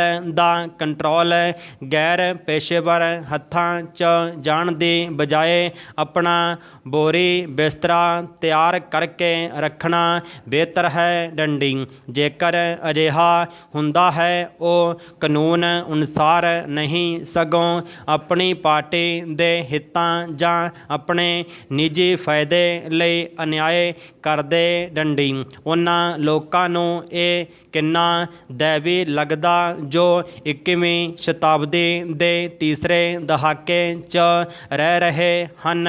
ਡੰਡੀ ਮਹਾਰਾਸ਼ਟਰ 'ਚ ਸੂਬੇ ਦੇ ਗ੍ਰਹਿ ਮੰਤਰੀ ਅਤੇ ਹੁਣ ਅਹੁਦੇ ਤੋਂ ਹਟਾਏ ਗਏ ਸ਼ਹਿਰ ਦੇ ਪੁਲਿਸ ਕਮਿਸ਼ਨਰ ਵਿਚਕਾਰ ਇੱਕ ਜੰਗ ਸ਼ੁਰੂ ਹੋ ਗਈ, ਜਿਸ 'ਚ ਮੰਤਰੀ ਆਪਣੇ ਪਸੰਦੀਦਾ ਅਧਿਕਾਰੀਆਂ ਨੂੰ ਮਹੱਤਵਪੂਰਨ ਅਹੁਦਿਆਂ 'ਤੇ ਬਿਠਾ ਰਹੇ ਸਨ। ਡੰਡੀ ਸੱਤਾਧਾਰੀ ਸਿਆਸਤਦਾਨ ਬੀਤੇ 3 ਦਹਾਕਿਆਂ ਤੋਂ ਪੁਲਿਸ ਬਲ ਨੂੰ ਚਲਾਉਣ ਲਈ ਤੜਫ ਰਹੇ ਹਨ। ਡੰਡੀ ਜੇਕਰ ਪੁਲਿਸ ਮੁਖੀ ਦੀ ਨਿਯੁਕਤੀ ਲਾਬਿੰਗ ਗੁਣਵੱਤਾ ਅਤੇ ਕਾਰੋਬਾਰੀ ਅਤੇ ਇੱਥੋਂ ਤੱਕ ਕਿ ਜ਼ਿਆਦਾ ਮਹੱਤਵਪੂਰਨ ਨਿਸ਼ਠਾ ਨੂੰ ਨਜ਼ਰਅੰਦਾਜ਼ ਕਰਕੇ ਕੀਤੀ ਜਾਂਦੀ ਹੈ ਤਾਂ ਇਸ ਦਾ ਨਤੀਜਾ ਤਬਾਹੀ ਦੇ ਰੂਪ 'ਚ ਹੀ ਨਿਕਲੇਗਾ। ਡੰਡੀ ਸਚਿਨ ਵਾਜੇ ਦੀ ਕਹਾਣੀ ਉਸ ਪਲ ਦਾ ਸਪਸ਼ਟ ਸਬੂਤ ਹੈ ਜੋ ਬਣ ਗਿਆ। ਡੰਡੀ ਪਰ ਜਦੋਂ 1953 'ਚ ਮੈਂ ਭਾਰਤੀ ਪੁਲਿਸ ਸੇਵਾ IPS 'ਚ ਸ਼ਾਮਲ ਹੋਇਆ, ਸਿਆਸਤਦਾਨ ਵੱਖਰੀ ਕਿਸਮ ਦੇ ICS IAS ਅਧਿਕਾਰੀਆਂ ਅਤੇ IPS ਅਧਿਕਾਰੀਆਂ ਦਾ ਸਨਮਾਨ ਕਰਦੇ ਸਨ ਜੋ ਪ੍ਰਸ਼ਾਸਨ ਦੇ ਚੋਟੀ ਦੇ ਪੱਧਰਾਂ 'ਤੇ ਬੈਠੇ ਸਨ। ਡੰਡੀ ਬਦਲੇ 'ਚ ਅਧਿਕਾਰੀ ਆਪਣੇ ਸਿਆਸੀ ਆਕਿਆਂ ਨੂੰ ਸਨਮਾਨ ਦਿੰਦੇ ਸਨ ਅਤੇ ਯਕੀਨੀ ਬਣਾਉਂਦੇ ਸਨ ਕਿ ਆਮ ਜਨਤਾ ਦੇ ਨਾਲ ਕੋਈ ਬੇਇਨਸਾਫੀ ਨਾ ਹੋਵੇ। ਡੰਡੀ ਸਿਆਸਤਦਾਨ ਉਹਨਾਂ ਦੀ ਭੂਮਿਕਾ ਨੂੰ ਅਜਿਹੇ ਲੋਕਾਂ ਵਾਂਗ ਦੇਖਦੇ ਸਨ ਜੋ ਕਾਰਜਪਾਲਿਕਾ ਦੀਆਂ ਸ਼ਕਤੀਆਂ ਦੀ ਦੁਰਵਰਤੋਂ ਰਾਹੀਂ ਉਹਨਾਂ ਨੂੰ ਚੁਣਨ ਵਾਲਿਆਂ ਨੂੰ ਬਚਾਉਂਦੇ ਸਨ। ਡੰਡੀ ਆ ਹੁਣ ਅਜਿਹਾ ਨਹੀਂ ਹੁੰਦਾ। ਡੰਡੀ ਸਿਆਸਤਦਾਨਾਂ ਦੀ ਅਜਿਹੇ ਲੋਕਾਂ ਨੂੰ ਬਿਠਾਉਣ 'ਚ ਰੁਚੀ ਹੁੰਦੀ ਹੈ ਜਿਨ੍ਹਾਂ ਨੇ ਉਹਨਾਂ ਨੂੰ ਪੈਸਾ ਦਿੱਤਾ ਹੋਵੇ ਤਾਂ ਤਾਨਾਸ਼ਾਹੀ ਦੀ ਆਜ਼ਾਦੀ ਦਾ ਵਾਅਦਾ ਕੀਤਾ ਹੋਵੇ। ਡੰਡੀ ਪੁਲਿਸ ਮਹਾਨਿਰਦੇਸ਼ਕ ਨਿੱਜੀ ਤੌਰ 'ਤੇ ਹਰ ਇੱਕ IPS ਅਧਿਕਾਰੀ ਨੂੰ ਜਾਣਦਾ ਹੈ। ਡੰਡੀ ਉਸ ਨੂੰ ਪਤਾ ਹੈ ਕਿ ਕਿਹੜਾ ਕਿੰਨਾ ਸਮਰੱਥ ਹੈ। ਡੰਡੀ ਉਸ ਨੂੰ ਉਹਨਾਂ ਦੀ ਤਾਕਤ ਅਤੇ ਕਮਜ਼ੋਰੀਆਂ ਬਾਰੇ ਜਾਣਕਾਰੀ ਹੈ। ਡੰਡੀ ਅੱਜ ਪੁਲਿਸ ਮਹਾਨਿਰਦੇਸ਼ਕ ਨੂੰ ਮਹਿਜ ਇੱਕ ਕਠਪੁਤਲੀ ਦੇ ਤੌਰ 'ਤੇ ਸੀਮਤ ਕਰ ਦਿੱਤਾ ਗਿਆ ਹੈ। ਡੰਡੀ ਉਹਨਾਂ ਦੇ ਸੁਝਾਵਾਂ ਅਤੇ ਲਿਖਤੀ ਤਜਵੀਜ਼ਾਂ ਨੂੰ ਨਜ਼ਰਅੰਦਾਜ਼ ਕਰ ਦਿੱਤਾ ਜਾਂਦਾ ਹੈ। ਡੰਡੀ ਮਹਾਰਾਸ਼ਟਰ 'ਚ ਸਿਆਸਤਦਾਨ ਪ੍ਰੈਸ 'ਚ ਇਹ ਘੁਸਰ ਮੁਸਰ ਹੈ ਕਿ DGP ਬਦਲੀਆਂ 'ਚ ਦਖਲ ਅੰਦਾਜ਼ੀ ਕਰਦੇ ਸਨ। ਡੰਡੀ ਮੈਂ ਪੁਰਾਣੇ ਸਮੇਂ ਦੇ ਆਪਣੇ ਬੌਸਿਜ਼ ਨੂੰ ਪ੍ਰੇਮ ਅਤੇ ਸ਼ਲਾਘਾ ਨਾਲ ਯਾਦ ਕਰਦਾ ਹਾਂ। ਡੰਡੀ ਉਨੀ ਦਿਨੀ ਕੋਈ DGP ਨਹੀਂ ਸੀ। ਡੰਡੀ ਬਲ ਦੀ ਕਮਾਂਡ ਇੱਕ IGP ਪੁਲਿਸ ਮਹਾਨਿਰੀਖਕ ਦੇ ਹੱਥਾਂ ਵਿੱਚ ਸੀ। ਡੰਡੀ ਕਾਈ ਖੁਸਰੋ ਜਹਾਂਗੀਰ ਨਾਨਾਵਟੀ ਇੱਕ ਅਜਿਹੇ IGP ਸਨ ਜਿਨ੍ਹਾਂ ਨੂੰ ਮੈਂ ਸਭ ਤੋਂ ਵੱਧ ਪਸੰਦ ਕਰਦਾ ਸੀ। ਡੰਡੀ ਉਹ ਛੜੀ ਵਾਂਗ ਸਿੱਧੇ ਸਨ, ਨਾ ਸਿਰਫ ਆਪਣੀ ਸਰੀਰਕ ਅਵਸਥਾ 'ਚ ਸਗੋਂ ਆਪਣੇ ਜੂਨੀਅਰਾਂ ਦੇ ਨਾਲ ਵਿਹਾਰ ਦੇ ਮਾਮਲੇ 'ਚ ਵੀ। ਡੰਡੀ ਜਿੰਨੇ ਉਹ ਸਖਤ ਸਨ ਓਨੇ ਹੀ ਨਿਆਂ ਪਸੰਦ ਸਨ। ਡੰਡੀ ਉਹਨਾਂ ਦੇ ਬੇਟੇ ਰੁਸਤਮ ਨੂੰ IMA ਇੰਡੀਅਨ ਮਿਲਟਰੀ ਅਕੈਡਮੀ 'ਚ ਸੋਰਡ ਆਫ ਆਨਰ ਦੇ ਨਾਲ ਸਨਮਾਨਿਤ ਕੀਤਾ ਗਿਆ ਅਤੇ ਉਹਨਾਂ ਦੀ ਤਰੱਕੀ ਸਾਡੇ ਨਾਰਦਰਨ ਆਰਮੀ ਕਮਾਂਡਰ ਦੇ ਤੌਰ 'ਤੇ ਹੋਈ। ਡੰਡੀ ਯਸ਼ਵੰਤ ਰਾਓ ਚੌਹਾਨ ਦੀਆਂ ਖੂਬੀਆਂ ਹੁਣ ਦਿਖਾਈ ਨਹੀਂ ਦਿੰਦੀਆਂ। ਡੰਡੀ ਉਹ ਬਹੁਤ ਦੁੱਖ ਦੀ ਗੱਲ ਹੈ। ਡੰਡੀ ਯਸ਼ਵੰਤ ਰਾਓ ਆਪਣੇ ਅਧਿਕਾਰੀਆਂ ਦੇ ਨਾਲ ਵਤੀਰੇ 'ਚ ਹਮੇਸ਼ਾ ਸਹੀ ਸਨ, ਨਿਮਰ ਪਰ ਕਦੀ ਵੀ ਗੁੱਸੇ ਨਾ ਹੋਣ ਵਾਲੇ। ਡੰਡੀ ਕਦੀ ਵੀ ਕੋਈ ਨਿੱਜੀ ਮੰਗ ਨਹੀਂ ਕੀਤੀ ਗਈ ਅਤੇ ਨਾ ਹੀ ਪੱਖਪਾਤ ਦੇ ਲਈ ਕਿਹਾ ਗਿਆ। ਡੰਡੀ ਜੇਕਰ ਨੌਕਰਸ਼ਾਹੀ 'ਚੋਂ ਕਿਸੇ ਅਧਿਕਾਰੀ ਨੂੰ ਚੁਣਨ ਲਈ ਕਿਹਾ ਜਾਵੇ ਤਾਂ ਉਹ ਬਰਜੋਰ ਪੇ ਮਾਸਟਰ ICS ਹੋਣਗੇ, ਜੋ ਗ੍ਰਹਿ ਸਕੱਤਰ ਸਨ, ਜੋ ਬਾਅਦ 'ਚ ਮੁੱਖ ਸਕੱਤਰ ਬਣ ਗਏ। ਡੰਡੀ ਉਹਨਾਂ ਦੀ ਨਿਆਂ ਅਤੇ ਪਾਰਦਰਸ਼ਤਾ ਦੀ ਭਾਵਨਾ ਵਰਣਨਯੋਗ ਸੀ। ਡੰਡੀ ਜੇਕਰ ਕੋਈ ਮੌਕਾ ਆਉਂਦਾ ਤਾਂ ਸ਼ਿਕਾਰੀ ਸੀਨੀਅਰਾਂ ਕੋਲੋਂ ਜੂਨੀਅਰ ਅਧਿਕਾਰੀਆਂ ਨੂੰ ਬਚਾਉਣ ਲਈ ਉਹ ਕਿਸੇ ਵੀ ਹੱਦ ਤੱਕ ਚਲੇ ਜਾਂਦੇ। ਡੰਡੀ ਸੇਵਾ 'ਚ ਆਉਣ ਵਾਲੇ ਨਵੇਂ ਰੰਗ ਰੂਟਾਂ ਲਈ ਇਹ ਜਾਣਨਾ ਬੜਾ ਆਰਾਮਦਾਇਕ ਹੁੰਦਾ ਹੈ ਕਿ ਮੰਤਰਾਲਾ 'ਚ ਇੱਕ ਅਜਿਹਾ ਵਿਅਕਤੀ ਹੈ ਜੋ ਉਹਨਾਂ ਨੂੰ ਬੇਇਨਸਾਫੀ ਤੋਂ ਬਚਾ ਸਕਦਾ ਹੈ। ਡੰਡੀ ਸਟਾਰਟ।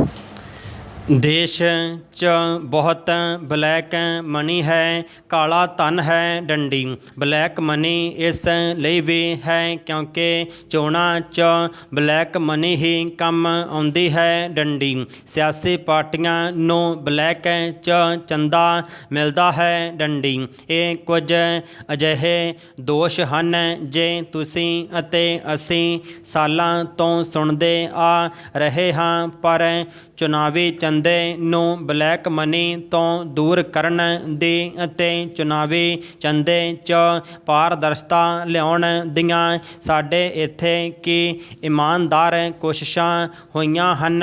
ਪ੍ਰਸ਼ਨ ਚਿੰਨ੍ਹ। ਕੀ ਇਲੈਕਟੋਰਲ ਬਰਾਂਡ ਇਸ ਦਾ ਬਦਲ ਹੈ ਜਾਂ ਫਿਰ ਇਸ ਤਰ੍ਹਾਂ ਦੇ ਬਾਂਡ ਨਵਾਂ ਹਥਿਆਰ ਸਾਬਤ ਹੋ ਰਹੇ ਹਨ? ਡੰਡੀ ਸਵਾਲ ਇੱਥੇ ਇਹ ਵੀ ਉਠਾਏ ਜਾ ਰਹੇ ਹਨ ਕਿ ਇੰਨੇ ਮਹੱਤਵਪੂਰਨ ਮਸਲੇ 'ਤੇ ਸੁਪਰੀਮ ਕੋਰਟ ਆਪਣਾ ਫੈਸਲਾ ਕਦੋਂ ਦੇਵੇਗੀ? ਡੰਡੀ ਤੁਹਾਨੂੰ ਪਤਾ ਹੀ ਹੋਵੇਗਾ ਕਿ ਪਹਿਲਾਂ ਸਾਡੇ ਦੇਸ਼ 'ਚ ਤੁਸੀਂ ਜਾਂ ਮੈਂ ਕਿਸੇ ਵੀ ਸਿਆਸੀ ਪਾਰਟੀ ਨੂੰ 20,000 ਰੁਪਏ ਤੱਕ ਦਾ ਚੰਦਾ ਬਿਨਾਂ ਕਿਸੇ ਰਸੀਦ ਦੇ ਸਕਦੇ ਸੀ। ਭਾਵ ਸਿਆਸੀ ਪਾਰਟੀ ਤੁਹਾਡੇ ਕੋਲੋਂ 20,000 ਰੁਪਏ ਕੈਸ਼ ਲੈ ਲਵੇਗੀ ਅਤੇ ਤੁਹਾਨੂੰ ਕੋਈ ਰਸੀਦ ਨਹੀਂ ਦੇਵੇਗੀ। ਡੰਡੀ ਭਾਵ ਕਿਸ ਨੇ ਚੰਦਾ ਦਿੱਤਾ, ਉਸ ਦਾ ਪਤਾ ਟਿਕਾਣਾ ਕੀ ਹੈ, ਇਸ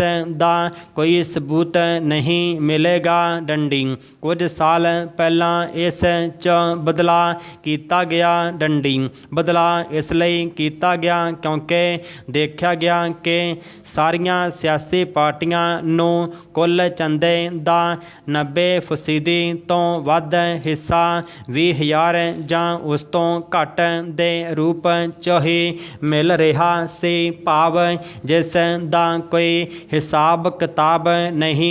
ਡੰਡੀ ਇਹ ਗੱਲ ਅਸੀਂ ਨਹੀਂ ਕਹਿ ਰਹੇ, ਇਹ ਗੱਲ ਇਲੈਕਸ਼ਨ ਵਾਚ ਨੇ ਦੱਸੀ। ਡੰਡੀ ਇਹ ਗੱਲ ADR ਭਾਵ ਐਸੋਸੀਏਸ਼ਨ ਫਾਰ ਡੈਮੋਕ੍ਰੈਟਿਕ ਰਿਫਾਰਮ ਨੇ ਦੱਸੀ। ਡੰਡੀ ਭੈਣ ਮਾਇਆਵਤੀ ਦੀ ਬਹੁਜਨ ਸਮਾਜ ਪਾਰਟੀ ਨੂੰ ਤਾਂ ਪੂਰਾ 100% ਚੰਦਾ ਇਸੇ ਰੂਪ 'ਚ ਆਇਆ ਸੀ। ਡੰਡੀ ਪਾਰਟੀ ਦਾ ਕਹਿਣਾ ਸੀ ਕਿ ਉਹਨਾਂ ਦੇ ਸਮਰਥਕ ਗਰੀਬ ਦਲਿਤ ਹਨ ਜੋ 20,000 ਤੋਂ ਵੱਧ ਚੰਦਾ ਦੇਣ ਦੀ ਹੈਸੀਅਤ ਹੀ ਨਹੀਂ ਰੱਖਦੇ ਹਨ ਡੰਡੀ। ਦੂਸਰੀਆਂ ਪਾਰਟੀਆਂ ਨੇ ਵੀ ਕੁਝ ਅਜਿਹਾ ਕਿਹਾ ਡੰਡੀ।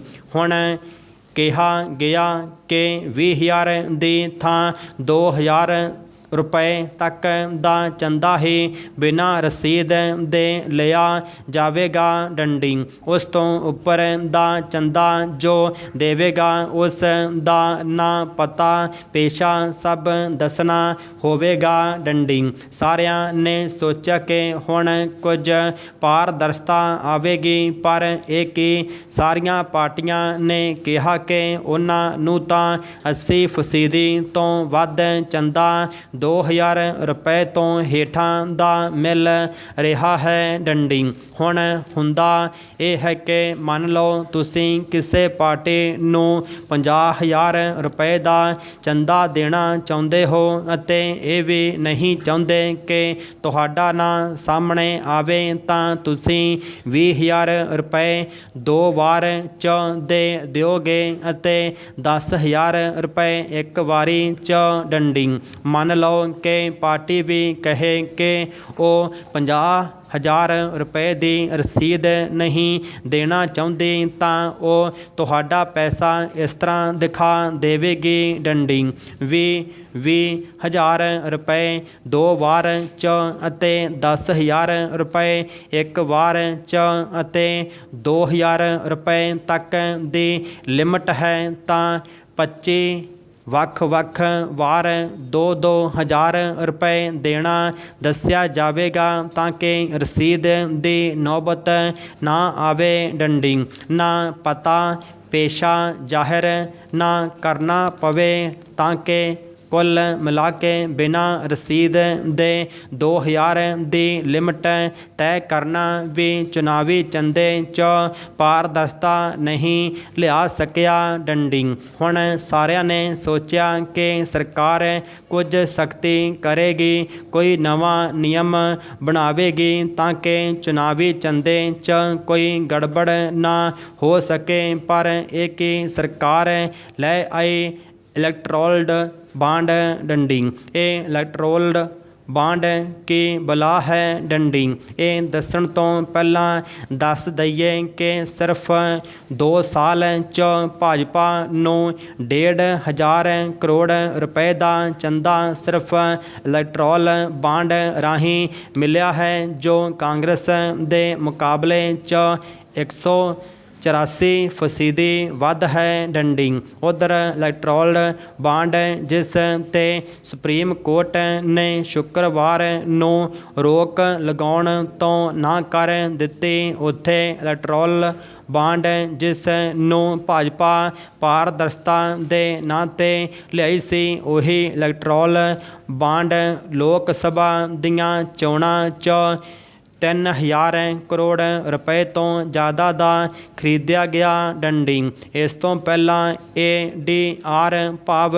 ਐਸੋਸੀਏਸ਼ਨ ਫਾਰ ਡੈਮੋਕ੍ਰੈਟਿਕ ਰਿਫਾਰਮ ਵੱਲੋਂ ਦਾਖਲ ਰਿਟ 'ਤੇ ਸੁਪਰੀਮ ਕੋਰਟ 'ਚ ਇਸ ਮਾਮਲੇ ਦੀ ਸੁਣਵਾਈ ਹੋਈ ਸੀ ਅਤੇ ਫੈਸਲੇ ਨੂੰ ਰਾਖਵਾਂ ਰੱਖ ਲਿਆ ਸੀ ਡੰਡੀ।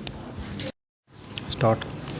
ਫਰਾਂਸ ਦੇਸ਼ ਇੰਗਲੈਂਡ ਦੇ ਬਹੁਤ ਨੇੜੇ ਹੈ ਡੰਡੀ। ਇੰਗਲਿਸ਼ ਚੈਨਲ ਨਾਮੀ ਇੱਕ ਛੋਟਾ ਸਮੁੰਦਰ ਇੰਗਲੈਂਡ ਅਤੇ ਫਰਾਂਸ ਵਿਚਕਾਰ ਸਥਿਤ ਹੈ ਡੰਡੀ। ਦੋਹਾਂ ਦੇਸ਼ਾਂ ਦੀ ਆਪਸੀ ਦੂਰੀ ਘੱਟ ਕਰਨ ਦੇ ਉਦੇਸ਼ ਨਾਲ ਇੰਗਲਿਸ਼ ਚੈਨਲ ਵਿੱਚ ਇੱਕ ਟਿਊਬ ਨਾਮੀ ਗੋਲ ਸੁਰੰਗ ਵਿਛਾਈ ਗਈ ਹੈ ਡੰਡੀ। ਸਮੁੰਦਰ ਵਿੱਚ ਤੈਰਦੀ ਇਸ ਗੋਲ ਸੁਰੰਗ ਵਿੱਚ ਰੇਲਵੇ ਲਾਈਨ ਬਣਾਈ ਗਈ ਹੈ ਡੰਡੀ। ਇਹ ਰੇਲਵੇ ਲਾਈਨ ਵੀ ਟਿਊਬ ਦੇ ਨਾਂ ਨਾਲ ਮਸ਼ਹੂਰ ਹੈ ਡੰਡੀ। ਫਰਾਂਸੀਸੀ ਅਤੇ ਅੰਗਰੇਜ਼ ਲੋਕ ਇਸ ਅਨੋਖੀ ਰੇਲਵੇ ਲਾਈਨ ਰਾਹੀਂ ਸਫ਼ਰ ਕਰਨਾ ਬੇਹੱਦ ਪਸੰਦ ਕਰਦੇ ਹਨ ਡੰਡੀ। ਫਰਾਂਸ ਬਾਰੇ ਇੱਕ ਪੁਰਾਤਨ ਕਥਾ ਹੈ ਕਿ ਫਰਾਂਸ ਦੇਸ਼ ਦੇ ਬਾਦਸ਼ਾਹ ਲੂਈ ਦੇ ਰਾਜ ਸਮੇਂ ਅੰਗਰੇਜ਼ਾਂ ਨੇ ਫਰਾਂਸ 'ਤੇ ਹਮਲਾ ਕਰ ਦਿੱਤਾ ਅਤੇ ਫਰਾਂਸ ਨੂੰ ਹਰਾ ਕੇ ਉਸ ਨੂੰ ਆਪਣਾ ਗੁਲਾਮ ਬਣਾ ਲਿਆ। ਡੰਡੀ ਫਰਾਂਸ ਦੇ ਫੌਜੀ ਜਰਨੈਲਾਂ ਨੇ ਵੀ ਹਾਰ ਮੰਨ ਲਈ, ਪਰੰਤੂ ਫਰਾਂਸ ਦੀ ਇੱਕ ਨਿਡਰ ਅਤੇ ਹੌਸਲੇ ਵਾਲੀ ਲੜਕੀ ਜੌਨ ਆਫ ਆਰਕ ਬਾਦਸ਼ਾਹ ਲੂਈ ਨੂੰ ਜਾ ਮਿਲੀ। ਡੰਡੀ ਉਸਨੇ ਦਲੀਲਾਂ ਭਰਿਆ ਆਪਣਾ ਜਾਤੀ ਵਿਚਾਰ ਬਾਦਸ਼ਾਹ ਲੂਈ ਅੱਗੇ ਰੱਖਿਆ ਕਿ ਜੇ ਉਸਨੂੰ ਫਰਾਂਸ ਦਾ ਫੌਜੀ ਜਰਨੈਲ ਬਣਾ ਦਿੱਤਾ ਜਾਏ ਤਾਂ ਉਹ ਫਰਾਂਸ ਨੂੰ ਗੁਲਾਮੀ ਤੋਂ ਮੁਕਤ ਕਰਾ ਸਕਦੀ ਹੈ। ਡੰਡੀ ਬਾਦਸ਼ਾਹ ਲੂਈ ਨੂੰ ਉਸ ਲੜਕੀ ਦੀ ਦਲੀਲ ਵਿੱਚ ਵਜਨ ਦਿਸਿਆ ਅਤੇ ਫਰਾਂਸ ਦੀ ਫੌਜੀ ਕਮਾਂਡ ਉਸ ਦੇ ਹੱਥ ਵਿੱਚ ਦੇ ਦਿੱਤੀ ਗਈ। ਡੰਡੀ ਜੌਨ ਆਫ ਆਰਕ ਨੇ ਆਪਣੇ ਜੋਸ਼ੀਲੇ ਭਾਸ਼ਣਾਂ ਰਾਹੀਂ ਹਾਰੀਆਂ ਹੋਈਆਂ ਫਰਾਂਸੀਸੀ ਫੌਜਾਂ ਵਿੱਚ ਐਸਾ ਜੋਸ਼ ਭਰਿਆ ਕਿ ਆਮ ਲੋਕ ਅਤੇ ਫੌਜੀ ਜਰਨੈਲ ਹੈਰਾਨ ਰਹਿ ਗਏ। ਡੰਡੀ ਇਹਨਾਂ ਭਾਸ਼ਣਾਂ ਦਾ ਅਸਰ ਇਹ ਹੋਇਆ ਕਿ ਫਰਾਂਸੀਸੀ ਫੌਜਾਂ ਦੁਬਾਰਾ ਪੂਰੇ ਜੋਸ਼ ਨਾਲ ਅੰਗਰੇਜ਼ਾਂ ਵਿਰੁੱਧ ਲੜੀਆਂ ਅਤੇ ਅੰਗਰੇਜ਼ੀ ਫੌਜਾਂ ਨੂੰ ਮੈਦਾਨ ਛੱਡ ਕੇ ਪਿੱਛੇ ਹਟਣਾ ਪਿਆ। ਡੰਡੀ ਸਿੱਟੇ ਵਜੋਂ ਫਰਾਂਸ ਦੁਬਾਰਾ ਆਜ਼ਾਦ ਹੋ ਗਿਆ।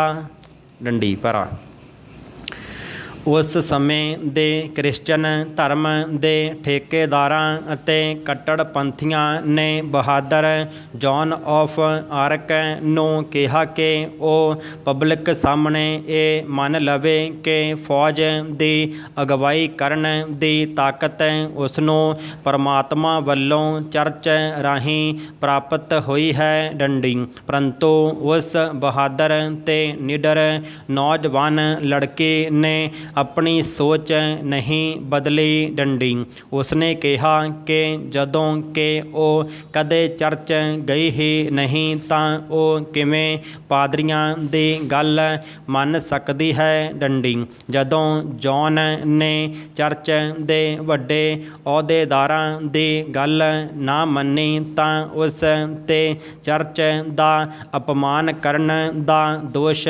ਲਗਾਇਆ ਗਿਆ ਅਤੇ ਉਸਨੂੰ ਜਿਉਂਦੇ ਜੀ ਸਾੜਨ ਦਾ ਕੋਝਾ ਹੁਕਮ ਜਾਰੀ ਕੀਤਾ ਗਿਆ। ਡੰਡੀ ਇੱਕ ਵੱਡੀ ਭੱਠੀ ਤਪਾਈ ਗਈ ਅਤੇ ਹਜ਼ਾਰਾਂ ਲੋਕਾਂ ਦੇ ਸਾਹਮਣੇ ਉਸ ਬਹਾਦਰ ਲੜਕੀ ਜਿਸ ਨੇ ਫਰਾਂਸ ਨੂੰ ਜ਼ਾਲਮ ਅੰਗਰੇਜ਼ਾਂ ਤੋਂ ਆਜ਼ਾਦ ਕਰਵਾਇਆ ਸੀ ਨੂੰ ਜਿੰਦਾ ਸਾੜ ਦਿੱਤਾ ਗਿਆ। ਡੰਡੀ ਇਹ ਧਾਰਮਿਕ ਕੱਟੜਪੰਥੀਆਂ ਦੀ ਇਜਾਰੇਦਾਰੀ ਦੀ ਇੱਕ ਐਸੀ ਘਟਨਾ ਹੈ ਜਿਸ ਦੀ ਮਿਸਾਲ ਸੰਸਾਰ ਦੇ ਇਤਿਹਾਸ ਵਿੱਚ ਮੁਸ਼ਕਲ ਨਾਲ ਮਿਲਦੀ ਹੈ। ਡੰਡੀ ਦਰਅਸਲ ਕੇਂਦਰ ਸਰਕਾਰ ਨੇ ਦੇਸ਼ ਦੀਆਂ ਸਿਆਸੀ ਪਾਰਟੀਆਂ ਦੇ ਚੁਣਾਵੀ ਚੰਦੇ ਨੂੰ ਪਾਰਦਰਸ਼ੀ ਬਣਾਉਣ ਲਈ ਵਿੱਤੀ ਸਾਲ 2017-18 ਦੇ ਬਜਟ 'ਚ ਇਲੈਕਟਰੋਲ ਬਾਂਡ ਸ਼ੁਰੂ ਕਰਨ ਦਾ ਐਲਾਨ ਕੀਤਾ ਸੀ। ਡੰਡੀ ਕੋਈ ਵਿਅਕਤੀ, ਸੰਸਥਾ ਅਤੇ ਸੰਗਠਨ ਕਿਸੇ ਸਿਆਸੀ ਪਾਰਟੀ ਨੂੰ ਚੰਦਾ ਦੇਣ ਦੇ ਲਈ ਭਾਰਤੀ ਸਟੇਟ ਬੈਂਕ ਦੀਆਂ ਚੁਣਾਵੀ ਸ਼ਾਖਾਵਾਂ 'ਚੋਂ ਇਲੈਕਟਰੋਲ ਬਾਂਡ ਖਰੀਦ ਸਕਦਾ ਹੈ ਅਤੇ ਉਸ ਨੂੰ ਆਪਣੀ ਪਸੰਦ ਦੀ ਸਿਆਸੀ ਪਾਰਟੀ ਨੂੰ ਦੇ ਸਕਦਾ ਹੈ। ਡੰਡੀ ਸਿਆਸੀ ਪਾਰਟੀਆਂ ਕੋਲ 15 ਦਿਨ ਦਾ ਸਮਾਂ ਹੁੰਦਾ ਹੈ। 15 ਦਿਨ ਦੇ ਅੰਦਰ ਉਹ ਉਸ ਬਾਂਡ ਨੂੰ ਬੈਂਕ 'ਚ ਦਿਖਾ ਕੇ ਪੈਸੇ ਲੈ ਸਕਦੀਆਂ ਹਨ। ਡੰਡੀ ਜਿੰਨੇ ਦਾ ਬਾਂਡ ਹੋਵੇਗਾ ਓਨਾ ਹੀ ਪੈਸਾ ਮਿਲੇਗਾ, ਪਰ ਇਲੈਕਟਰੋਲ ਬਾਂਡ ਸਿਰਫ 4 ਡਿਨਾਮੀਨੇਟੇਸ਼ਨ 1000, 10,000, 1 ਲੱਖ, 1 ਕਰੋੜ ਰੁਪਏ 'ਚ ਮੁਹੱਈਆ ਹਨ। ਡੰਡੀ ਕਿਸ ਨੇ ਕਿੰਨੇ ਬਾਂਡ ਖਰੀਦ ਕੇ ਕਿਸ ਪਾਰਟੀ ਨੂੰ ਦਿੱਤੇ, ਇਹ ਗੱਲ ਬੈਂਕ ਗੁਪਤ ਰੱਖਦਾ ਹੈ। ਡੰਡੀ ਸੂਚਨਾ ਦੇ ਅਧਿਕਾਰ ਦੇ ਤਹਿਤ ਵੀ ਬੈਂਕ ਨੂੰ ਇਹ ਜਾਣਕਾਰੀ ਜਨਤਕ ਕਰਨ ਲਈ ਪਾਬੰਦ ਨਹੀਂ ਕੀਤਾ ਜਾ ਸਕਦਾ। ਡੈਂਡੀ ਇਹ ਗੱਲ ਕਾਨੂੰਨ 'ਚ ਲਿਖੀ ਹੋਈ ਹੈ। ਡੈਂਡੀ ਜੇਕਰ ਕਿਸੇ ਜਾਂਚ ਏਜੰਸੀ ਨੂੰ ਅਜਿਹੀ ਜਾਣਕਾਰੀ ਚਾਹੀਦੀ ਹੋਵੇ ਤਾਂ ਬੈਂਕ ਉਸ ਏਜੰਸੀਆਂ ਨੂੰ ਜਾਣਕਾਰੀ ਮੁਹੱਈਆ ਕਰਵਾਉਣ ਲਈ ਮਜਬੂਰ ਹੈ। ਡੈਂਡੀ ਸੁਪਰੀਮ ਕੋਰਟ ਨੇ ਆਪਣੇ ਅੰਤਰਿਮ ਫੈਸਲੇ 'ਚ ਸਪਸ਼ਟ ਕੀਤਾ ਸੀ ਕਿ ਹਰ ਸਾਲ ਸਿਆਸੀ ਪਾਰਟੀਆਂ ਨੂੰ ਚੋਣ ਕਮਿਸ਼ਨ ਨੂੰ ਦੱਸਣਾ ਹੋਵੇਗਾ ਕਿ ਉਸ ਨੂੰ ਕਿੰਨੇ ਇਲੈਕਟੋਰਲ ਬਾਂਡ ਤੋਂ ਚੰਦਾ ਮਿਲਿਆ। ਡੈਂਡੀ ਜਨਵਰੀ ਅਤੇ ਮਾਰਚ 2019 'ਚ ਲੋਕ ਸਭਾ ਚੋਣਾਂ ਤੋਂ ਠੀਕ ਪਹਿਲਾਂ 1700 ਕਰੋੜ ਰੁਪਏ ਦੇ ਇਲੈਕਟੋਰਲ ਬਾਂਡ ਖਰੀਦੇ ਗਏ। ਡੈਂਡੀ 9ਵੇਂ ਅਤੇ 10ਵੇਂ ਪੜਾਅ ਭਾਵ ਅਪ੍ਰੈਲ ਅਤੇ ਮਈ 2019 'ਚ ਲੋਕ ਸਭਾ ਚੋਣਾਂ ਦੌਰਾਨ 3078 ਕਰੋੜ ਰੁਪਏ ਦੇ ਇਲੈਕਟੋਰਲ ਬਾਂਡ ਖਰੀਦੇ ਗਏ। ਡੈਂਡੀ ਅਸੀਂ ਲੋਕ ਸਭਾ ਚੋਣਾਂ ਤੋਂ ਪਹਿਲਾਂ ਅਤੇ ਲੋਕ ਸਭਾ ਚੋਣਾਂ ਦੌਰਾਨ ਖਰੀਦੇ ਗਏ ਇਲੈਕਟੋਰਲ ਬਾਂਡ ਦੀ ਰਕਮ ਨੂੰ ਜੋੜ ਦਈਏ ਤਾਂ ਇਹ ਜਾਂਦਾ ਹੈ 4794 ਕਰੋੜ ਤੋਂ ਵੀ ਵੱਧ, ਜੋ ਸ਼ੁਰੂਆਤੀ 4 ਪੜਾਵਾਂ 'ਚ ਖਰੀਦੇ ਗਏ ਸਾਰੇ ਇਲੈਕਟੋਰਲ ਬਾਂਡ ਦੀ ਰਕਮ ਦਾ ਲਗਭਗ 74% ਬੈਠਦਾ ਹੈ। ਡੈਂਡੀ 14ਵੇਂ ਪੜਾਅ ਭਾਵ ਅਕਤੂਬਰ 2020 ਤੱਕ ਕੁੱਲ 6492 ਕਰੋੜ ਰੁਪਏ ਤੋਂ ਵੱਧ ਦੇ ਇਲੈਕਟੋਰਲ ਬਾਂਡ ਖਰੀਦੇ ਜਾ ਚੁੱਕੇ ਹਨ।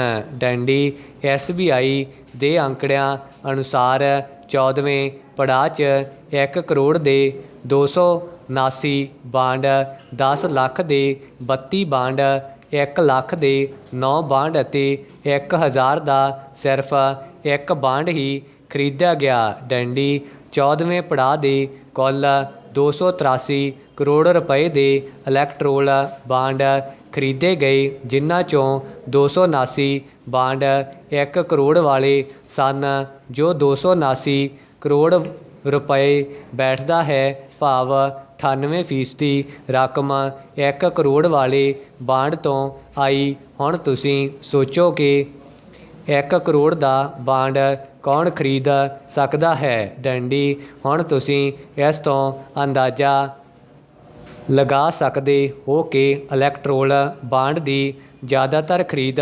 ਕਾਰਪੋਰੇਟ ਜਗਤ ਦੇ ਲੋਕ ਕਰ ਰਹੇ ਹਨ। ਡੈਂਡੀ ਕਾਰਪੋਰੇਟ ਜਗਤ ਫ੍ਰੀ 'ਚ ਕਿਸੇ ਨੂੰ ਕੁਝ ਨਹੀਂ ਦਿੰਦਾ। ਡੈਂਡੀ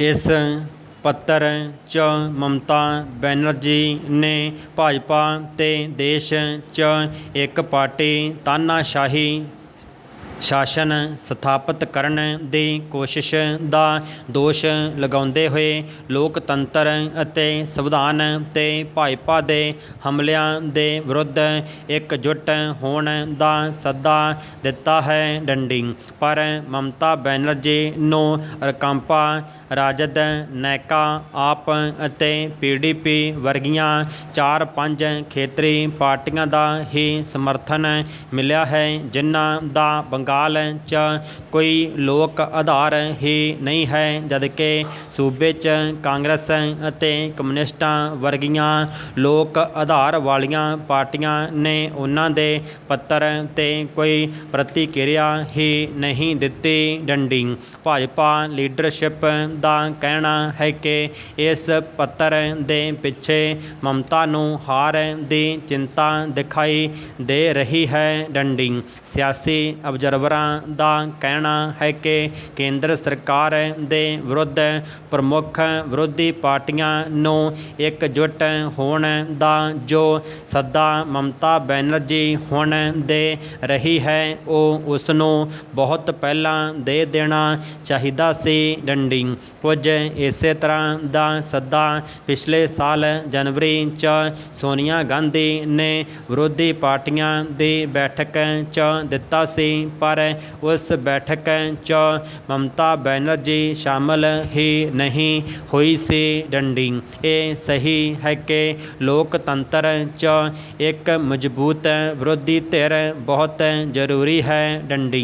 ਜਿਵੇਂ ਕਿ ਇੰਦਰਾ ਗਾਂਧੀ ਵੱਲੋਂ 1975 'ਚ ਲਗਾਈ ਗਈ ਐਮਰਜੈਂਸੀ ਦਾ ਜਵਾਬ 1977 ਦੀਆਂ ਚੋਣਾਂ 'ਚ ਇਕਜੁੱਟ ਹੋ ਕੇ ਵਿਰੋਧੀ ਪਾਰਟੀਆਂ ਨੇ ਇੰਦਰਾ ਗਾਂਧੀ ਨੂੰ ਬੁਰੀ ਤਰ੍ਹਾਂ ਹਰਾ ਕੇ ਦਿੱਤਾ ਸੀ। ਡੰਡੀ। ਵਿਰੋਧੀ ਧਿਰ ਦੀ ਏਕਤਾ ਦੀ ਇੱਕ ਹੋਰ ਉਦਾਹਰਣ ਸ਼੍ਰੀ ਅਟਲ ਬਿਹਾਰੀ ਵਾਜਪਾਈ ਨੇ ਲਗਭਗ 22 ਵਿਰੋਧੀ ਪਾਰਟੀਆਂ ਦਾ ਗੱਠਜੋੜ ਰਾਜਗ ਬਣਾ ਕੇ ਪਹਿਲੀ ਵਾਰ 1998 ਅਤੇ ਫਿਰ 1999 'ਚ ਚੋਣ ਜਿੱਤ ਕੇ ਸਰਕਾਰ ਬਣਾ ਕੇ ਪੇਸ਼ ਕੀਤੀ ਸੀ। ਡੰਡੀ।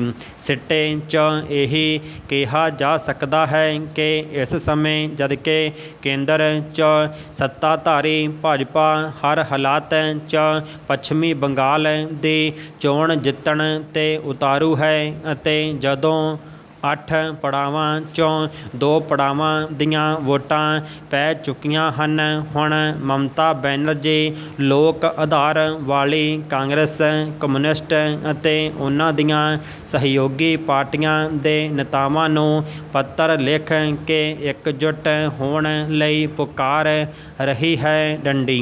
ਜਬ दिया रंज बुतों ने तो खुदा याद आया। डंडी। ਪੱਛਮੀ ਬੰਗਾਲ ਦੇ ਨੰਦੀਗ੍ਰਾਮ 'ਚ ਮਮਤਾ ਬੈਨਰਜੀ ਅਤੇ ਸ਼ੁਭੇਂਦੂ ਅਧਿਕਾਰੀ ਇੱਕ ਦੂਸਰੇ ਦੇ ਵਿਰੁੱਧ ਲੜ ਰਹੇ ਹਨ। ਡੰਡੀ। ਜੋ ਸ਼ੁਭੇਂਦੂ ਕੱਲ੍ਹ ਤੱਕ ਮਮਤਾ ਦੇ ਸਪਾਸਲਾਰ ਸਨ, ਉਹ ਅੱਜ ਭਾਜਪਾ ਦੇ ਮਹਾਰਥੀ ਹਨ। ਡੰਡੀ। ਅਜਿਹਾ ਬੰਗਾਲ ਦੇ ਕਈ ਚੋਣ ਹਲਕਿਆਂ 'ਚ ਹੋ ਰਿਹਾ ਹੈ। ਡੰਡੀ। ਮਮਤਾ ਦੀ ਤ੍ਰਿਣਮੂਲ ਕਾਂਗਰਸ 'ਚੋਂ ਇੰਨੇ ਨੇਤਾ ਆਪਣੀ ਪਾਰਟੀ ਬਦਲ ਕੇ ਭਾਜਪਾ 'ਚ ਸ਼ਾਮਲ ਹੋ ਗਏ ਹਨ ਕਿ ਜੇਕਰ ਮਮਤਾ ਦੀ ਥਾਂ ਕੋਈ ਹੋਰ ਨੇਤਾ ਹੁੰਦਾ ਤਾਂ ਉਹ ਸ਼ਾਇਦ ਹੁਣ ਤੱਕ ਘਰ ਬੈਠ ਜਾਂਦਾ, ਪਰ ਮਮਤਾ ਆਪਣੀ ਚੋਣ ਮੁਹਿੰਮ ਨਿਮਰਤਾਪੂਰਵਕ ਚਲਾ ਰਹੀ ਹੈ। ਡੰਡੀ। ਦੇਸ਼ 'ਚ ਮੁੱਖ ਮੰਤਰੀ ਤਾਂ ਕਈ ਹੋਰ ਔਰਤਾਂ ਵੀ ਰਹਿ ਚੁੱਕੀਆਂ ਹਨ, ਪਰ ਜੈ ਲਲਿਤਾ ਅਤੇ ਮਮਤਾ ਵਰਗੀ ਕੋਈ ਸ਼ਾਇਦ ਹੀ ਹੋਵੇ। ਡੰਡੀ। ਮਮਤਾ ਨੇ ਇਕੱਲੇ ਦਮ 'ਤੇ ਕਮਿਊਨਿਸਟ ਪਾਰਟੀ ਦੇ 3 ਦਹਾਕੇ ਪੁਰਾਣੇ ਸ਼ਾਸਨ ਨੂੰ ਪੁੱਟ ਸੁੱਟਿਆ। ਡੰਡੀ। ਉਸ ਦੀ ਸ਼ੁਰੂਆਤ 2007 'ਚ ਇਸੇ ਨੰਦੀਗ੍ਰਾਮ ਦੇ ਸੱਤਿਆਗ੍ਰਹਿ ਤੋਂ ਹੋਈ ਸੀ। ਡੰਡੀ। ਜੇਕਰ ਮਮਤਾ ਦੇ ਤ੍ਰਿਣਮੂਲ ਪਾਰਟੀ ਨੰਦੀਗ੍ਰਾਮ ਅਤੇ ਬੰਗਾਲ 'ਚ ਜਿੱਤ ਗਈ ਤਾਂ ਉਹ ਭਾਜਪਾ ਲਈ ਅਖਿਲ ਭਾਰਤੀ ਪੱਧਰ 'ਤੇ ਉਸ ਦੇ ਗਲੇ ਦਾ ਹੱਡੀ ਬਣ ਜਾਵੇਗੀ। ਡੰਡੀ। ਮਮਤਾ ਨੇ ਲਗਭਗ ਸਾਰੀਆਂ ਪ੍ਰਮੁੱਖ ਵਿਰੋਧੀ ਪਾਰਟੀਆਂ ਨੂੰ ਇੱਕ ਸੰਯੁਕਤ ਮੋਰਚਾ ਬਣਾਉਣ ਲਈ ਕਈ ਵਾਰ ਪ੍ਰੇਰਿਤ ਕੀਤਾ ਹੈ। ਡੰਡੀ।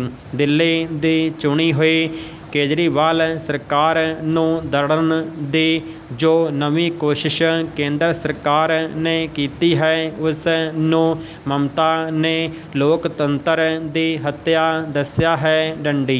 ਮਮਤਾ ਨੂੰ ਹਰਾਉਣ ਲਈ ਭਾਜਪਾ ਨੇ ਇਸ ਵਾਰ ਜਿੰਨਾ ਜ਼ੋਰ ਲਗਾਇਆ ਹੈ, ਸ਼ਾਇਦ ਹੁਣ ਤੱਕ ਕਿਸੇ ਗੈਰ ਹਿੰਦੀ ਭਾਸ਼ੀ ਸੂਬੇ 'ਚ ਨਹੀਂ ਲਗਾਇਆ, ਪਰ ਅਫਸੋਸ ਦੀ ਗੱਲ ਹੈ ਕਿ ਮਮਤਾ ਅਤੇ ਭਾਜਪਾ ਦੋਵਾਂ ਨੇ ਹੀ ਮਰਿਆਦਾ ਦਾ ਧਿਆਨ ਨਹੀਂ ਰੱਖਿਆ। ਡੰਡੀ। ਇਸ ਚੋਣ 'ਚ ਜਿੰਨੀ ਮਰਿਆਦਾ ਭੰਗ ਹੋਈ ਹੈ, ਉਨੀ ਕਿਸੇ ਚੋਣ 'ਚ ਹੋਈ ਹੋਵੇ ਅਜਿਹਾ ਮੈਨੂੰ ਯਾਦ ਨਹੀਂ ਆਉਂਦਾ। ਡੰਡੀ। ਹੁਣ ਤੱਕ ਭਾਜਪਾ ਦੇ ਲਗਭਗ 150 ਵਰਕਰ ਮਾਰੇ ਜਾ ਚੁੱਕੇ ਹਨ। ਡੰਡੀ। ਬੰਗਾਲੀ ਵੋਟਰਾਂ ਨੂੰ ਹਿੰਦੂ ਮੁਸਲਮਾਨ 'ਚ ਵੰਡਣ ਦਾ ਕੰਮ ਕਮਿਊਨਿਸਟ ਪਾਰਟੀ ਦੇ ਇਲਾਵਾ ਸਾਰੀਆਂ ਪਾਰਟੀਆਂ ਕਰ ਰਹੀਆਂ ਹਨ। ਡੰਡੀ। ਜਾਤੀਵਾਦ ਅਤੇ ਮਜ਼ਹਬੀ ਪਖੰਡ ਦਾ ਸ਼ਰੇਆਮ ਦਿਖਾਵਾ ਬੜੀ ਬੇਸ਼ਰਮੀ ਨਾਲ ਬੰਗਾਲ 'ਚ ਹੋ ਰਿਹਾ ਹੈ। ਡੰਡੀ। ਬੰਗਾਲ ਦਾ ਉਦਯੋਗੀਕਰਨ ਅਤੇ ਰੁਜ਼ਗਾਰ ਤਾਂ ਕੋਈ ਮੁੱਦੇ ਹਨ ਹੀ ਨਹੀਂ। ਡੰਡੀ।